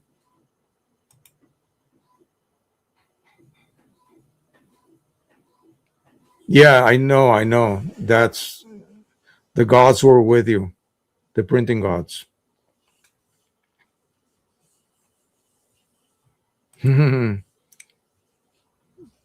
Nice.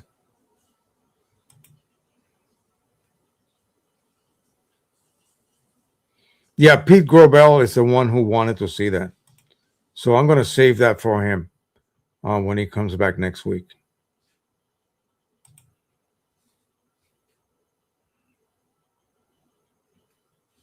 Ha ha ha. That's not funny.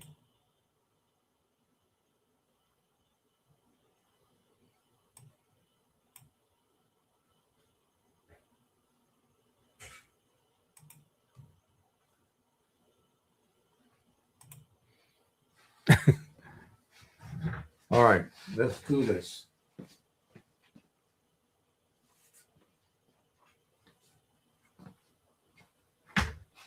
Let me show you what this looks like. Whoop. Almost lost my mouse here.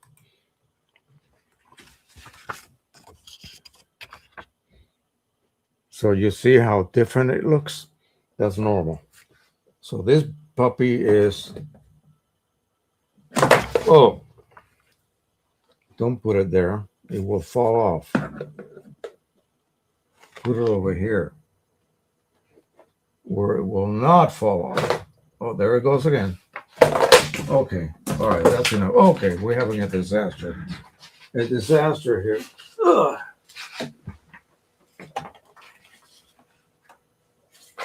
Seems that I have less and less room every day. There it goes. All over the floor. Okay. Very good. Oh.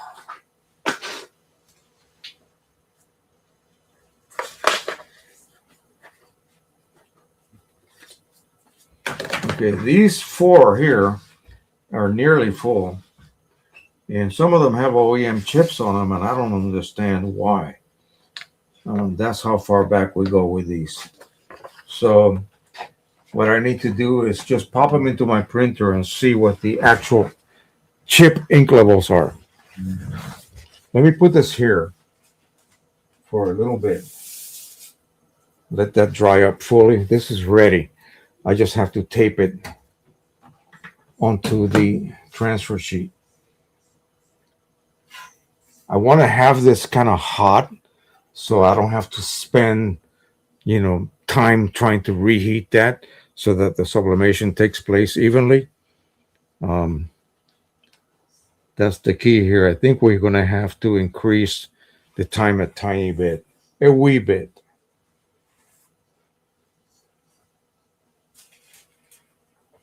Okay, so this feels fully dry now.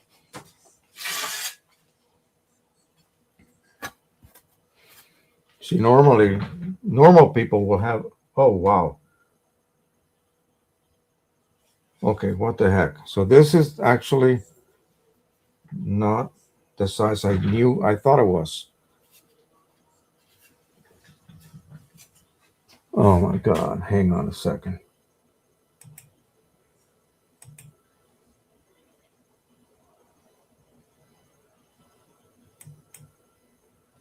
There we go. I screwed up. I have to redo this. Wrong size. Figures. My bad. Anyway, let me put this back over here. I don't need this anymore. I'm going to redo it the correct size. Let's draw some ink.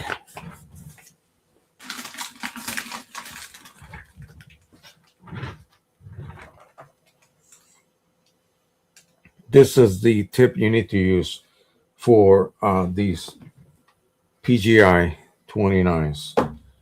So, like I may have shown you guys a couple of weeks ago, this port here has a dual function, and that is it allows venting to take place because the internal compartment is just a room with a bag attached to the wall through a port, and that port allows air to enter and pressurize that room so that the bag compresses and feeds ink to the printer. Well, if you don't press this deep enough, you're going to put ink inside the room. You want ink in the bag if you're going to refill, and you want to draw ink out of the bag as well. We're not refilling, so I'm not too worried about messing up. But this one here is a photo black, and let's see, empty is 43 grams.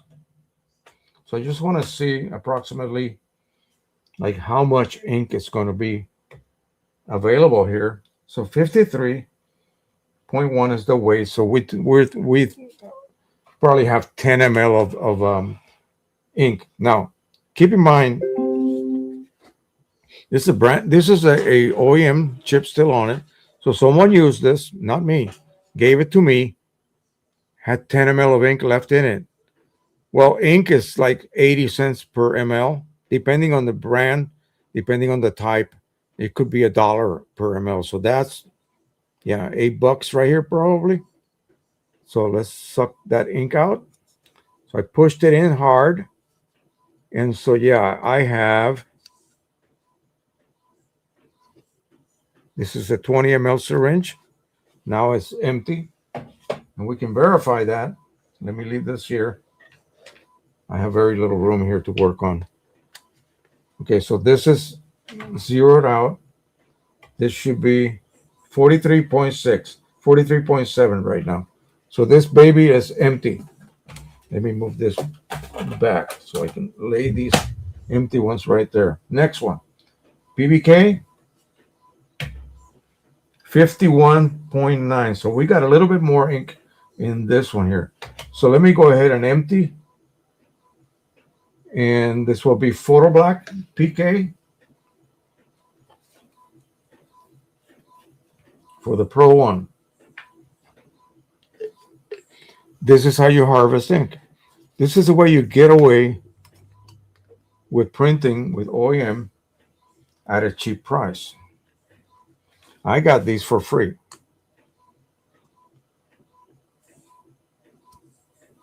And just pull as hard as you can. That means you're going to get as much of the ink, 43.5. So the extra is just wetness, basically, inside that sponge. And again, it's a very mundane type operation. And another, where's the other one? Is that the only one I have? Okay, I got one more. PBK, 52. So this is like 9, maybe a little less than 9.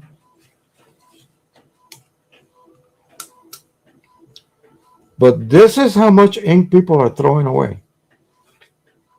And with the Epson cartridges, especially the P800 and 3880 and 3800, those you threw away, even if you waited till they were declared empty, 10 ml every time. They come with 90. And The 10 extra 10 is just a buffer so that the bag is never really collapsed by accident. So we just got, I don't know, like almost 30 ml of ink here. That would be $25 worth of ink right here. Let me go rinse this because the next we're going to do is matte. Wrong one. I'll be right back.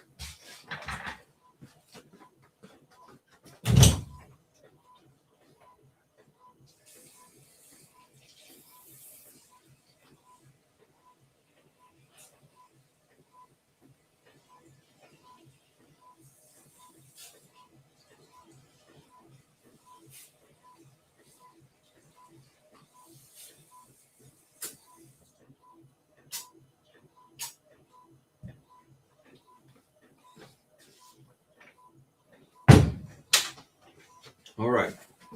Let's weigh those cartridges. And I have a ton of these on my windowsill that I cannot reach yet because I have too much stuff in front of it that I need to go through because I don't know how much ink is in those.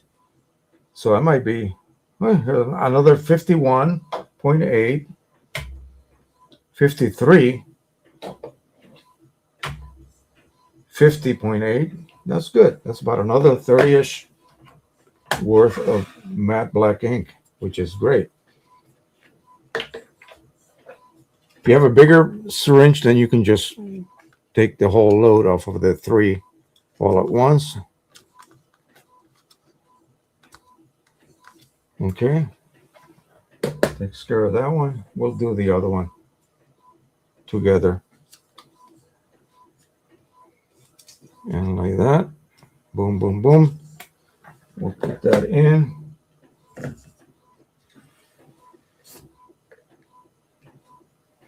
And the last one.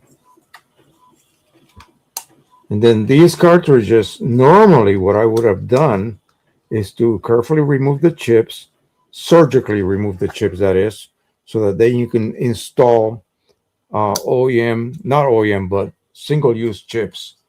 And I would have to mill a little cavity on the chip compartment to allow the fatter Chinese single-use chips to fit. And then I would sell you a set of 12 for like $65, I think it was. You had to pay for shipping, of course, which is about $15 back in the day. But this will allow you to then buy chips from whomever was selling them. Precision Color sells them still, and be able to then refill your Pro 1000. No, your Pro 1, I mean. That way you can then print with good inks, or in my case, I'm printing with OEM. So, like, I think 43 to 83 and a half. So that's 40 ml of ink. I think officially it's 39 ml. So this is not a full load, but I could, just from harvesting ink from cartridges that I'm going to just take to the recycling, I can fill a cart of ink. And that would cost me somewhere under $50.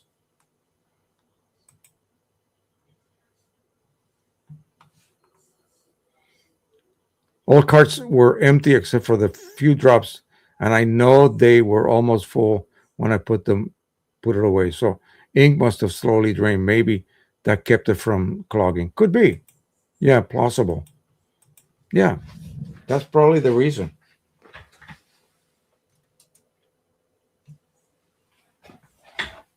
All right, this has to quick. Okay, this is the correct size. Yeah, I was wondering why the dress got cropped.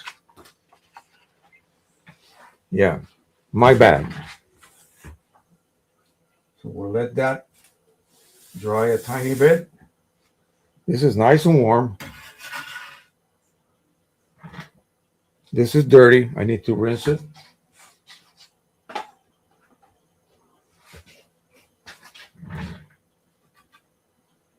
Double check it.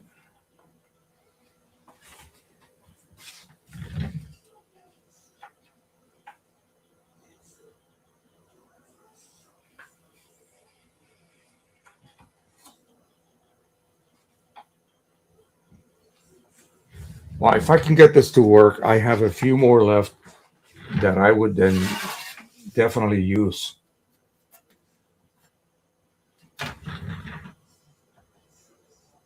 This is, remember when I used to be able to cut off some of the edges of the, no, then there's no way. There's no way in God's green earth I'm going to be able to do that with this stuff. This stuff is almost like a 16th of an inch thick. I'll make sure that I got a bleed all around. Tape. You got to really securely tape this.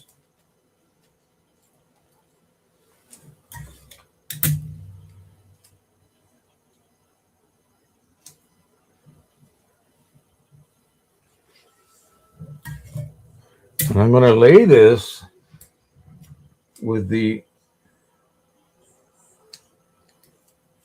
aluminum facing down on the paper.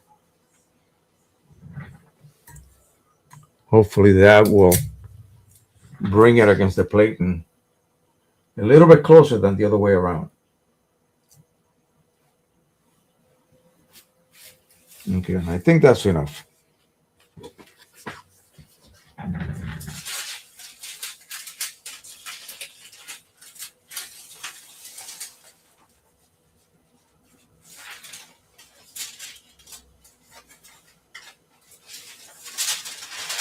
This one here is already used up.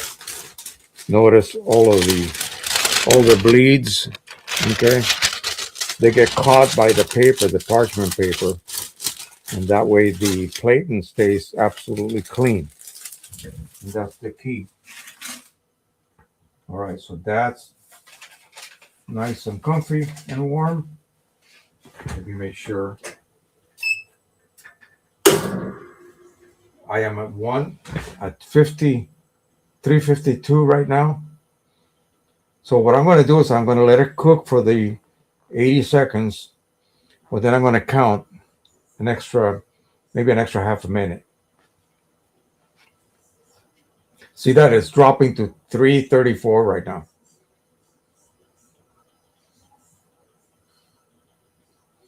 I should have done the warming of the bed before I started this.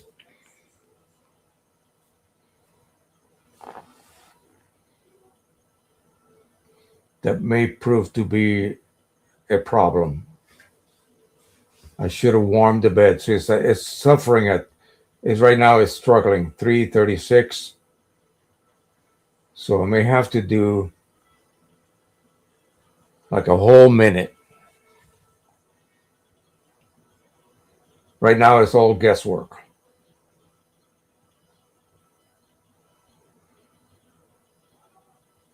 On a relatively mid-range press as this one is, you have to do a pre-warm cycle, remove it, lift it up, put the sandwich in there, and then press it again for the regular cycle, and that should work. That prevents the temperature from dropping as the bottom is being basically warmed up. So 5, 4, 3, 2, 1. 2, 3, 4, 5, 6, 7, 8, 9, 10, 11, 12, 13, 14, 15, 16, 17, 18, 19, 20, 21, 22, 23, 24, 25, 26, 27, 28, 29, 30. We'll do 45. 32, 33, 34, 35, 36, 37, 38, 39, 40, 41, 42, 43, 44, 45. Now this is going to be hot as hell.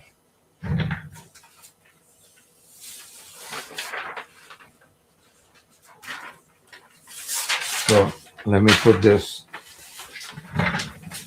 here. I'm going to bring this out and I'm going to slide it off here. Just let it sit there.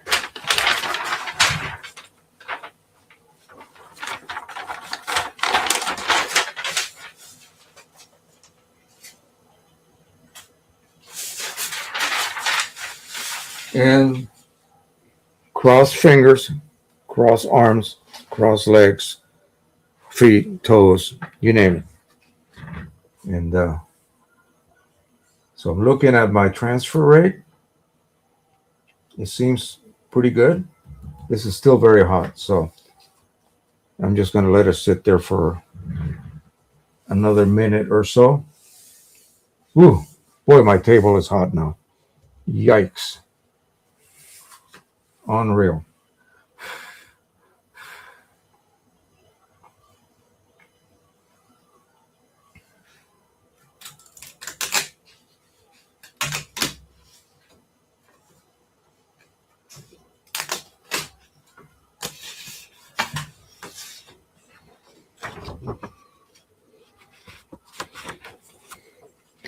There's a few areas that show uneven transfer right here. But other than that, it seems to be pretty good. I think it just needs that extra 50 degrees. And then you can just do minute and a half or whatever. That would be like 90 seconds. But at 400, I got to figure out a way why I cannot get that temperature changed. Turn it off. I'll play with it tomorrow.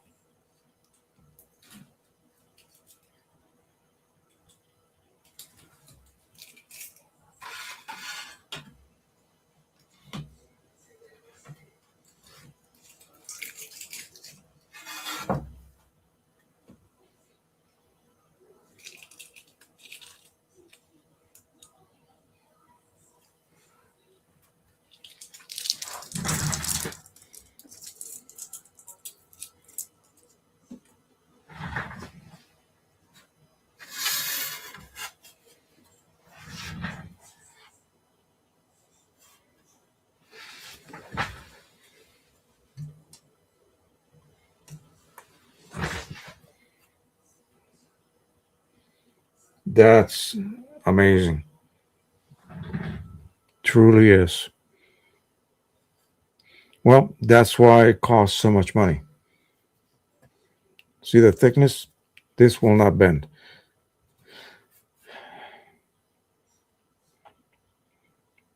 If it falls off your wall, it'll probably embed itself in your wooden floor. Wow. So that is quite lovely. Boy, don't I wish I had tons of this. Yeah, but it's very expensive. You can look it up. It's available, but it's expensive. Let's see what it's now selling for, just for the heck of it. Let's see. I mean, there's a company that sells it exclusively.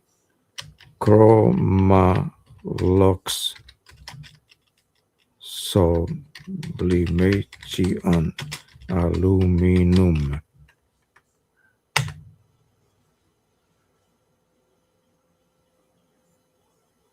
Okay, so an 8x10 is $22. Yeah, imagine. There it is, 8x10, $22.05. Heat Press Nation, that's where the heat press came from.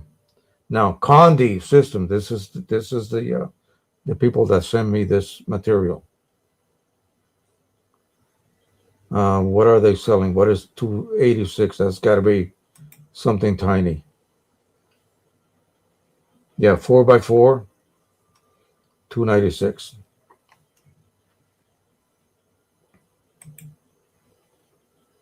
What is 1671? semi-matte. They have two, semi-matte, matte, and oh, look at the sizes. Oh my God. Now wait a minute. This is not bad. 11 by 14 for 1671. That's not too bad. But look at that. So again, it is luxury. It is absolute luxury. Oh, what is 9484? Let's see. It's verifying that I'm a human. Hang on.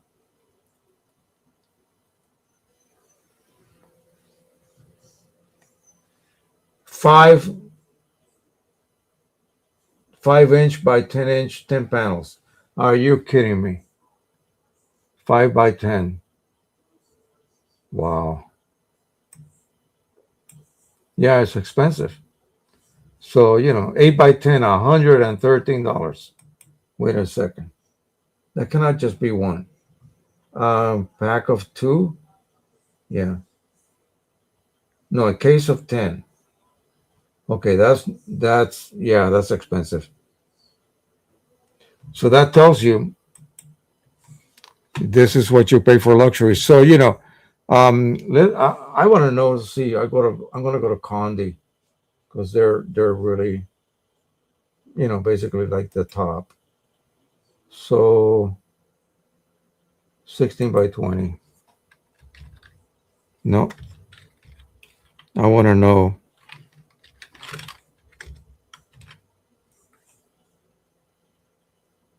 So a heat press would cost me, I don't know, 875 to a big one like that. It would be 1450, and you can go. But let's do chroma 16 by 20.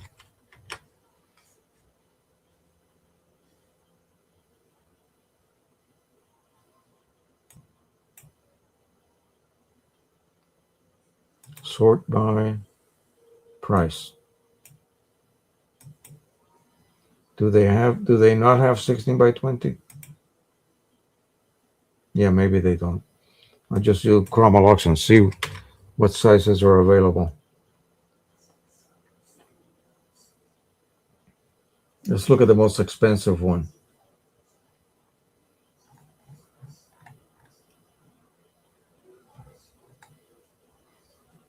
So this is 49 by 48. That's $165. That's too big. Let's cut back here. 11 by 14 is $20, $21. 24 by 36, 128. Yeah. 20 by 20, $60. So think about it. 11 by 14 is $15, $16. So you would have to buy, here's something you would use it for, a wedding shot. Yeah. So you would have to then charge, considering the fact that you really need, for really good, even reliable, predictable results, you need something that's going to set you back $1,000 for a heat press. And you need an environment that is stable temperature wise. You need to preheat. I need to bring that down, run it one full cycle, take it back up, and then put my panel and the transfer print on it there and proceed to run it again. Okay, that way it is not going to cool down. Okay, I wouldn't have to run it for another 45 seconds, in other words. There is a threshold where if it drops down beyond a certain temperature, that's it. It's going to stop. It's going to decrease the rate of sublimation tremendously. So you get a lot less transfer for that given amount of time. The rate of transfer slows down a lot. Okay, so yeah, he's taking his photos to the fair, the Howard County, for the Howard County, which he got several ribbons for basically everything he submitted. Montgomery County, and that we're gonna be there on Wednesday. We always try to go every year. Oh, thank you. Well, yeah, that really. I have another one that I could print. Um, yeah,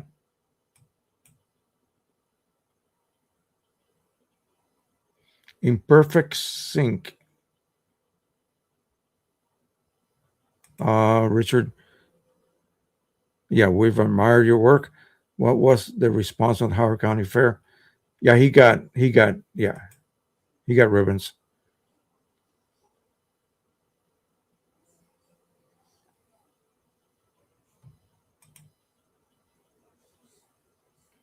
I love the Celtic cultures as well. It really, I don't know why. It just really, I admire that and the history behind it. Yeah, yeah, the synchronicity of our responses. Yes, you guys, you discover each other. Yes, that's how you do it. All right. Okay. I have tiny bit Welch also. Yeah, I got a little bit of everything. I'm crazy. I tell people at least I'm not inbred. Eh? All right. Let me search somewhere. Oh, I'm going to show you. Here's what I wanted to do. Hang on, and I'll leave you with this. I'm going to play with no sound. I'm just going to comment because if I do it with the music, I'm going to get hit.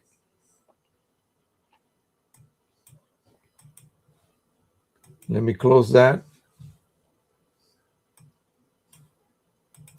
because I added a second soundtrack. There's three songs. The video is like 9 minutes plus long. So I gotta turn down my audio completely.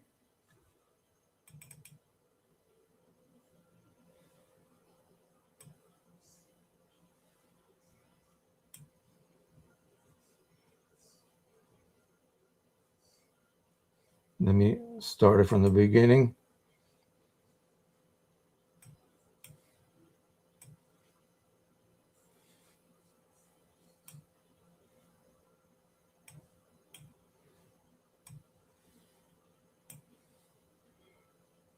Okay.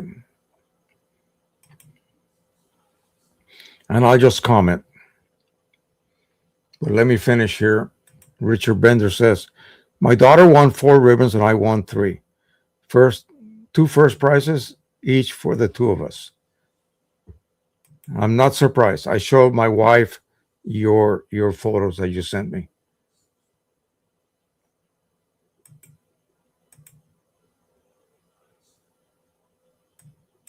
Yep. Okay, doke. Let's start playing this. So again, I don't dare put the music on because then they're gonna get me. So it starts off. I see, as you see, each of the slides have a special transition, and what I do is I load that transition. I can adjust the amount. I can adjust the length, and in the actual video with sound, the each transition is actually synchronized with the song's beat. And so, since there are different um, rates of tempo from each song, I have to adjust those. But anyway, you can see how beautiful this girl is and how lucky she is really to have parents that would go through this extent. I have no idea what this would cost. You have to actually pay to be able to do this at our local park here in Wheaton. Um, the girl on the left is the cousin. The girl on the right is the mama. There she is. And you walk through the different gardens. And yeah, and she just loves the from the rear pictures, as you can see right there. So, as you can see, that went from monochrome to color. I did this one to show kind of the area of the dress. Here's mama and the daughter. You see what happened there? Yeah. So, you can automate this, but I have to manually do a lot of them because sometimes what it'll do is it'll take like three images and compile them all into one slide and one transition. Um, and sometimes I have to interfere, but most of the time it does a pretty good job. You could look at that one, yeah. So I could change the tonality of the monochrome one also to make it more sepia if I so wish.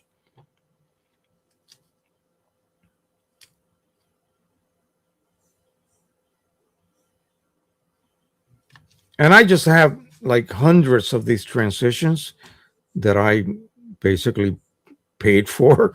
This is Pro Show. I don't know if it's even available anymore. There's Papa and the mom, and she just loves this type of pose. So I encourage her. I told her to find a focal point, look, stare at it, and just imagine that you are in paradise. Uh, that ahead where you're looking at is your dream come true.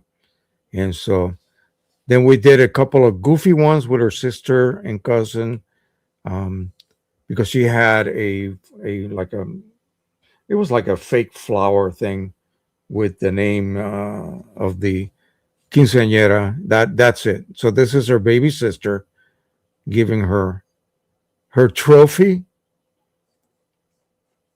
There they are, looking at the water, and of course, every time she moved, the white hoop skirt underneath would show. So we have to completely make sure that everything was arranged properly. It wasn't perfect. You can still see a little bit there, because the hoop skirt was too big for the dress, basically. So you had to really maneuver it and adjust it. This is the cousin. So on the October 24th, we're going to go to the party at their house. And I assume they will play this for the guests that will be coming. But I've done lots of wedding related photo shoots there.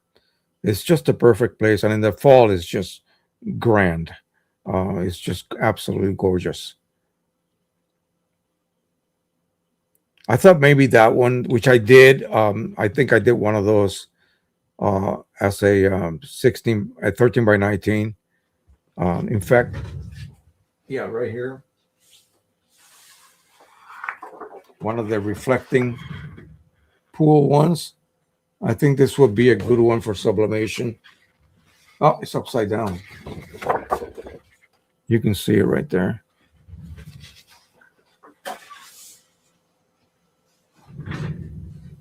In this case, yeah, the slide contained I think three shots. And I messed up. I should have removed this last one here and just kept the two. She's looking at the beautiful orchid and just going, oh. You know what? Teenagers, they know how to act. They know how to make facial expressions. If they're not shy or camera shy, that is.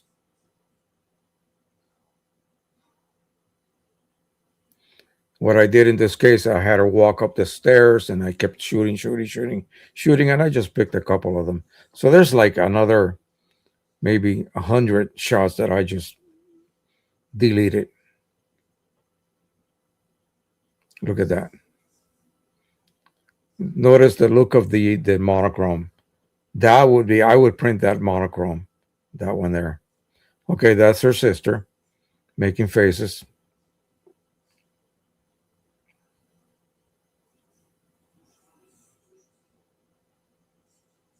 Family shot.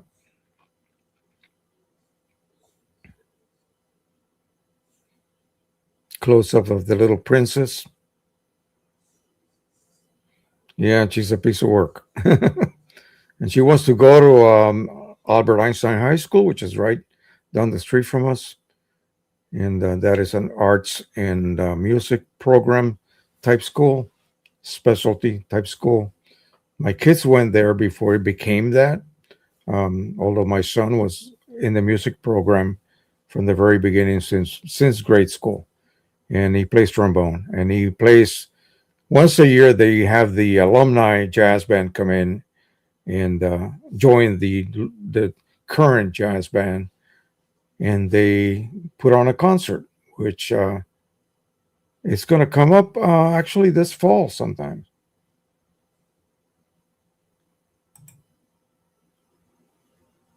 Thanks, man. Yeah, and here's the thing, and it was driving me nuts because the mother was like worried about how much it was going to cost, and how much I was going to charge him. And I told her, well, let's see, if you give me a hug, that'll be $50 each. So you figure it out. How many hugs are you going to give me? I love the family; they're just wonderful people, and I don't think I charged one person for a wedding one time, and that's because they were not really friends. I actually did it for money this time, and but everything else, all the other 17 weddings that I did, including my kids, um, nothing. All right, so that's it. So this is what I handed her today at USB with the. I told her there were TIFF files, that are high quality files, not JPEG, and then the video that they can then view on their computer, or and also gave them the link to the actual video on YouTube, and it's a private link, so it's not being passed around to everybody. You got to see it, but that's it. Exactly. Oh wow, Harold, I never thought of that. Okay, that is wonderful. Great way to put it, my friend. All right, let me finish up here. Let me put my thank you, and we'll do the other slideshow. I'll set that up since I don't have any sound right now. I can set it up. Oh, it's my life, so you guys will enjoy this one. I think I try to go through the various. I have about 8 of them, so I really need to do some more.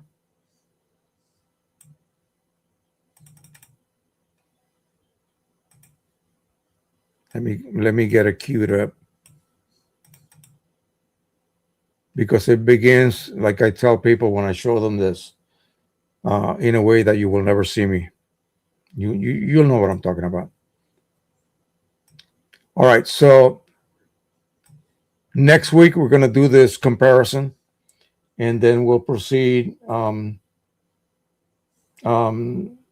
doing some more sublimation. I'm going to look and see how much of this material do I have, and if I have enough for me to continue playing with it and not run out of it and make me cry. Um, we'll go ahead and choose something else to print because the results are just amazing on it. This stuff is amazing, and I might take my big fat marker and carefully do the edges black. I don't want that shiny aluminum showing. I don't know. I just don't like it. It tells people it's metal. That's all it matters. That's all it's for. But yeah. So on that note, and I'll leave this one on here. Um, Make sure now next week that's going to be an iffy thing. Um, my wife belongs to this committee at our church, and I think next week they're having something special. So I will probably, very likely, do it on the Saturday preceding Sunday again, and they do this thing monthly. So, um, and then on the 30th, I think they're going to be going to some other church in the county. We're not going to be going that Sunday, so we're going to be home. I'll be able to maybe do even 3 hours. Okay, so that'll be the 30th. So at this point, I will be here on the 30th, but the next Saturday will be our live stream instead of Sunday. So that would be. Let me give you the date, the 22nd. Okay, the 22nd will be the next live stream. So I had at one point like 34 people here. So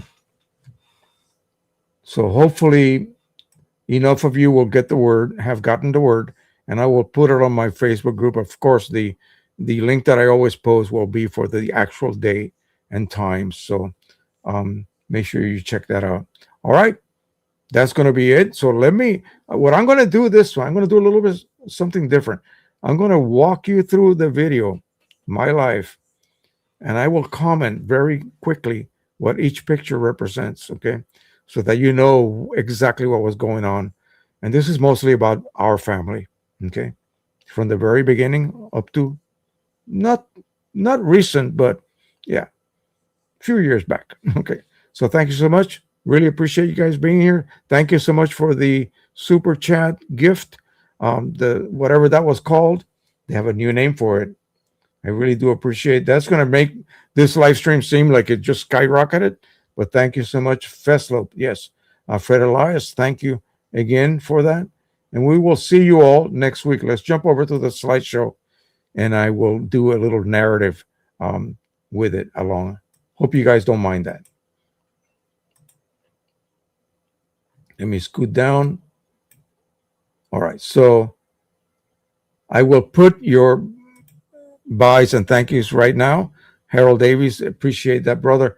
And let's make YouTube happy and click the thumb. Yes, make them happy. That's the only way they actually be happy. They want to see you liking videos that they allow the users to post. That's what they want to see. All right, let's go. I'm going to put myself here so you can see me.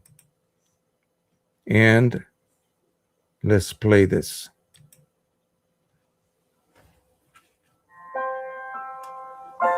I am like 2 years old right there. This is me in my grandma's house. This is me in my grandma's townhouse in Ponce. That was me at a party. That's my dad and I, my hero, me playing the piano. I did that when I was little, played in many places. They thought I was a genius. This is me as a teenager. That is my Edward Weston meter over my neck. That's me as a teenager, again with a Weston meter. Me playing drums. I was a drummer. There it is. You see that right there? There's me playing the piano as a sort of adult. As me in basic training, Fort Ord, California. This is my lovely, beautiful wife as I met her. This is me and her in Puerto Rico, and she's attacking me. This is her in San Juan. I told her, don't wear shorts. It'll stop traffic. This is in Massachusetts. Again, this is also in New England area. And then she thinks she's a movie star. Well, she is. There she is again. Now we have a baby. This is baby Judy. We lived in a mobile home in Missouri. And there's baby Judy waiting for daddy to come home. And there she is. She was daddy's girl. What can I say?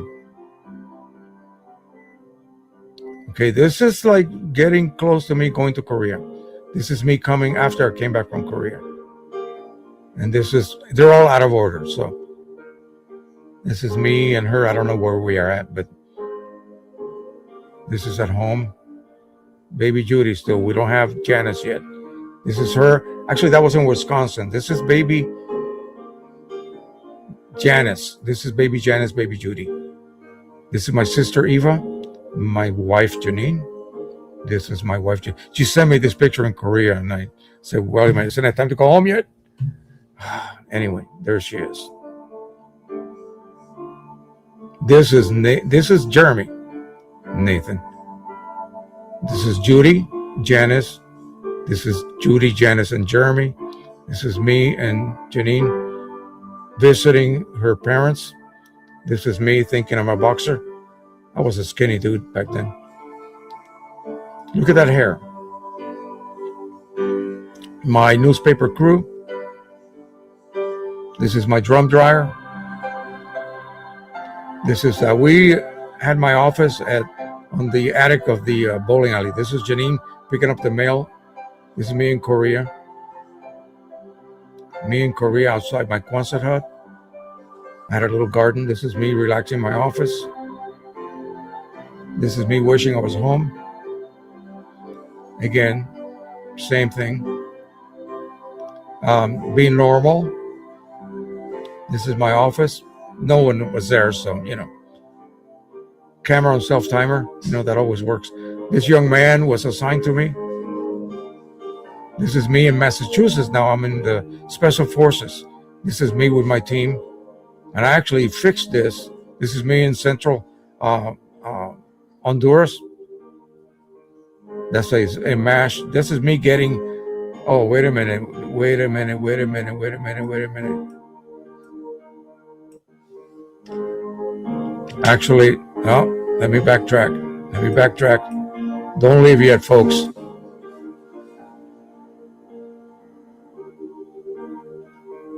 So I was attached to a hospital in Honduras, but I was doing photographic work. So that's what that was. So I used to fly with the medevac helicopters. And remember, the two countries, El Salvador, and Nicaragua were at war with each other. So I was there during that time, and we weren't supposed to be there. It was a secret mission. Blah blah blah blah. Anyway, this is out of order. Actually, this is in here in DC. I received the Joint Service Commendation Medal, which is very rare because you get the Army Commendation Medal, the Air Force Commendation Medal, the Navy Commendation Medal. And I don't know if the Marine Corps has one, but I got them from all the services. They gave me the Joint Service Commendation Medal. So I felt quite proud receiving that. I must have done something good, is what I have to say. And yeah, I think I gave it to Nathan. He's got it in a very safe spot at his home. He always saves all his grandpa's things. And I told him the other day, you realize everything I own is going to be yours. So you better get a big house. He laughed. My mom and Judy and Janice. This is Judy, Nathan, Janice. This is Janice maltreating Nathan. This is actually, let me backtrack because you guys have to know who those people were.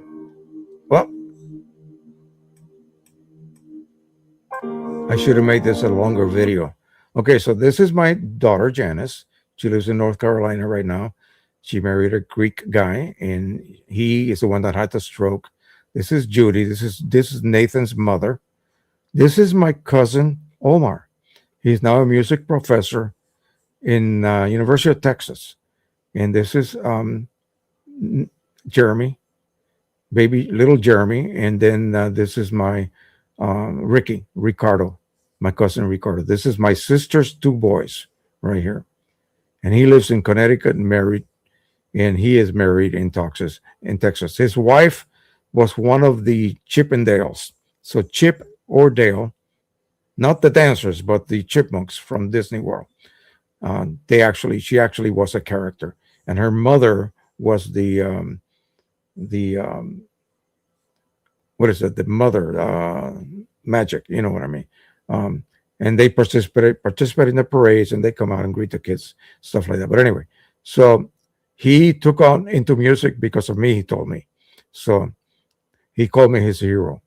Unfortunately, his father divorced my sister, and for whatever the reason, and I don't know how that affected him, but he did go to his father's funeral and did a really, really beautiful video presentation of it. All right, let's continue. This is Janice and Judy in Belgium. This is me, again, out of order, baby Judy. This is my grandma. This is my mom's mom. So I want you to look at her face. So this is what a Taino woman would look like of her age. At that time, gosh, I don't know how old she was. This is baby Janice. Janice is 50 right now. So 51. This is my mom. So my mom's father was kind of a European white guy, and her grandfather was a Taino Indian. They were still Tainos. They didn't all die from disease. Diseases from Europe. They were still there. So this is what my grandma looked like. And so she passed on 14% of Taino blood to me, and which is really cool. Very proud of that. And that's baby Janice. We took Janice to Puerto Rico When she was a baby, my father put her on a beautiful pillow and walked her up and down the neighborhood like she was a princess and showed her to everyone. There's me being normal again with the kids. There's my two. There's my mom and dad. And that's the only sort of semi-formal photo that I have of my mom and dad. And I fixed that one. I actually, my dad had a crooked eye. You can see it right there. So I fixed his eye, which is, everybody criticized me for doing that, but then he looks perfect. And then I took all the creases out of the old paper print and so forth, and restored it. I even colorized it, and it was beautiful. Now, this was on their visit to us here in Maryland, but the first time that I was here. Janice and Judy. This is Judy. Got to remember, Judy is 54, Janice is 51, Jeremy's 44. This is in Paris. There's me and the baby, and this is in Massachusetts. Back in the backyard, we had nothing but gorgeous, gorgeous autumn style trees, aspens, maples, you name it, and some evergreens as well. All right, that's going to be it. Thank you again. We will see you next week. Let me put this up, and that's going to be it for now. Bye-bye, everyone.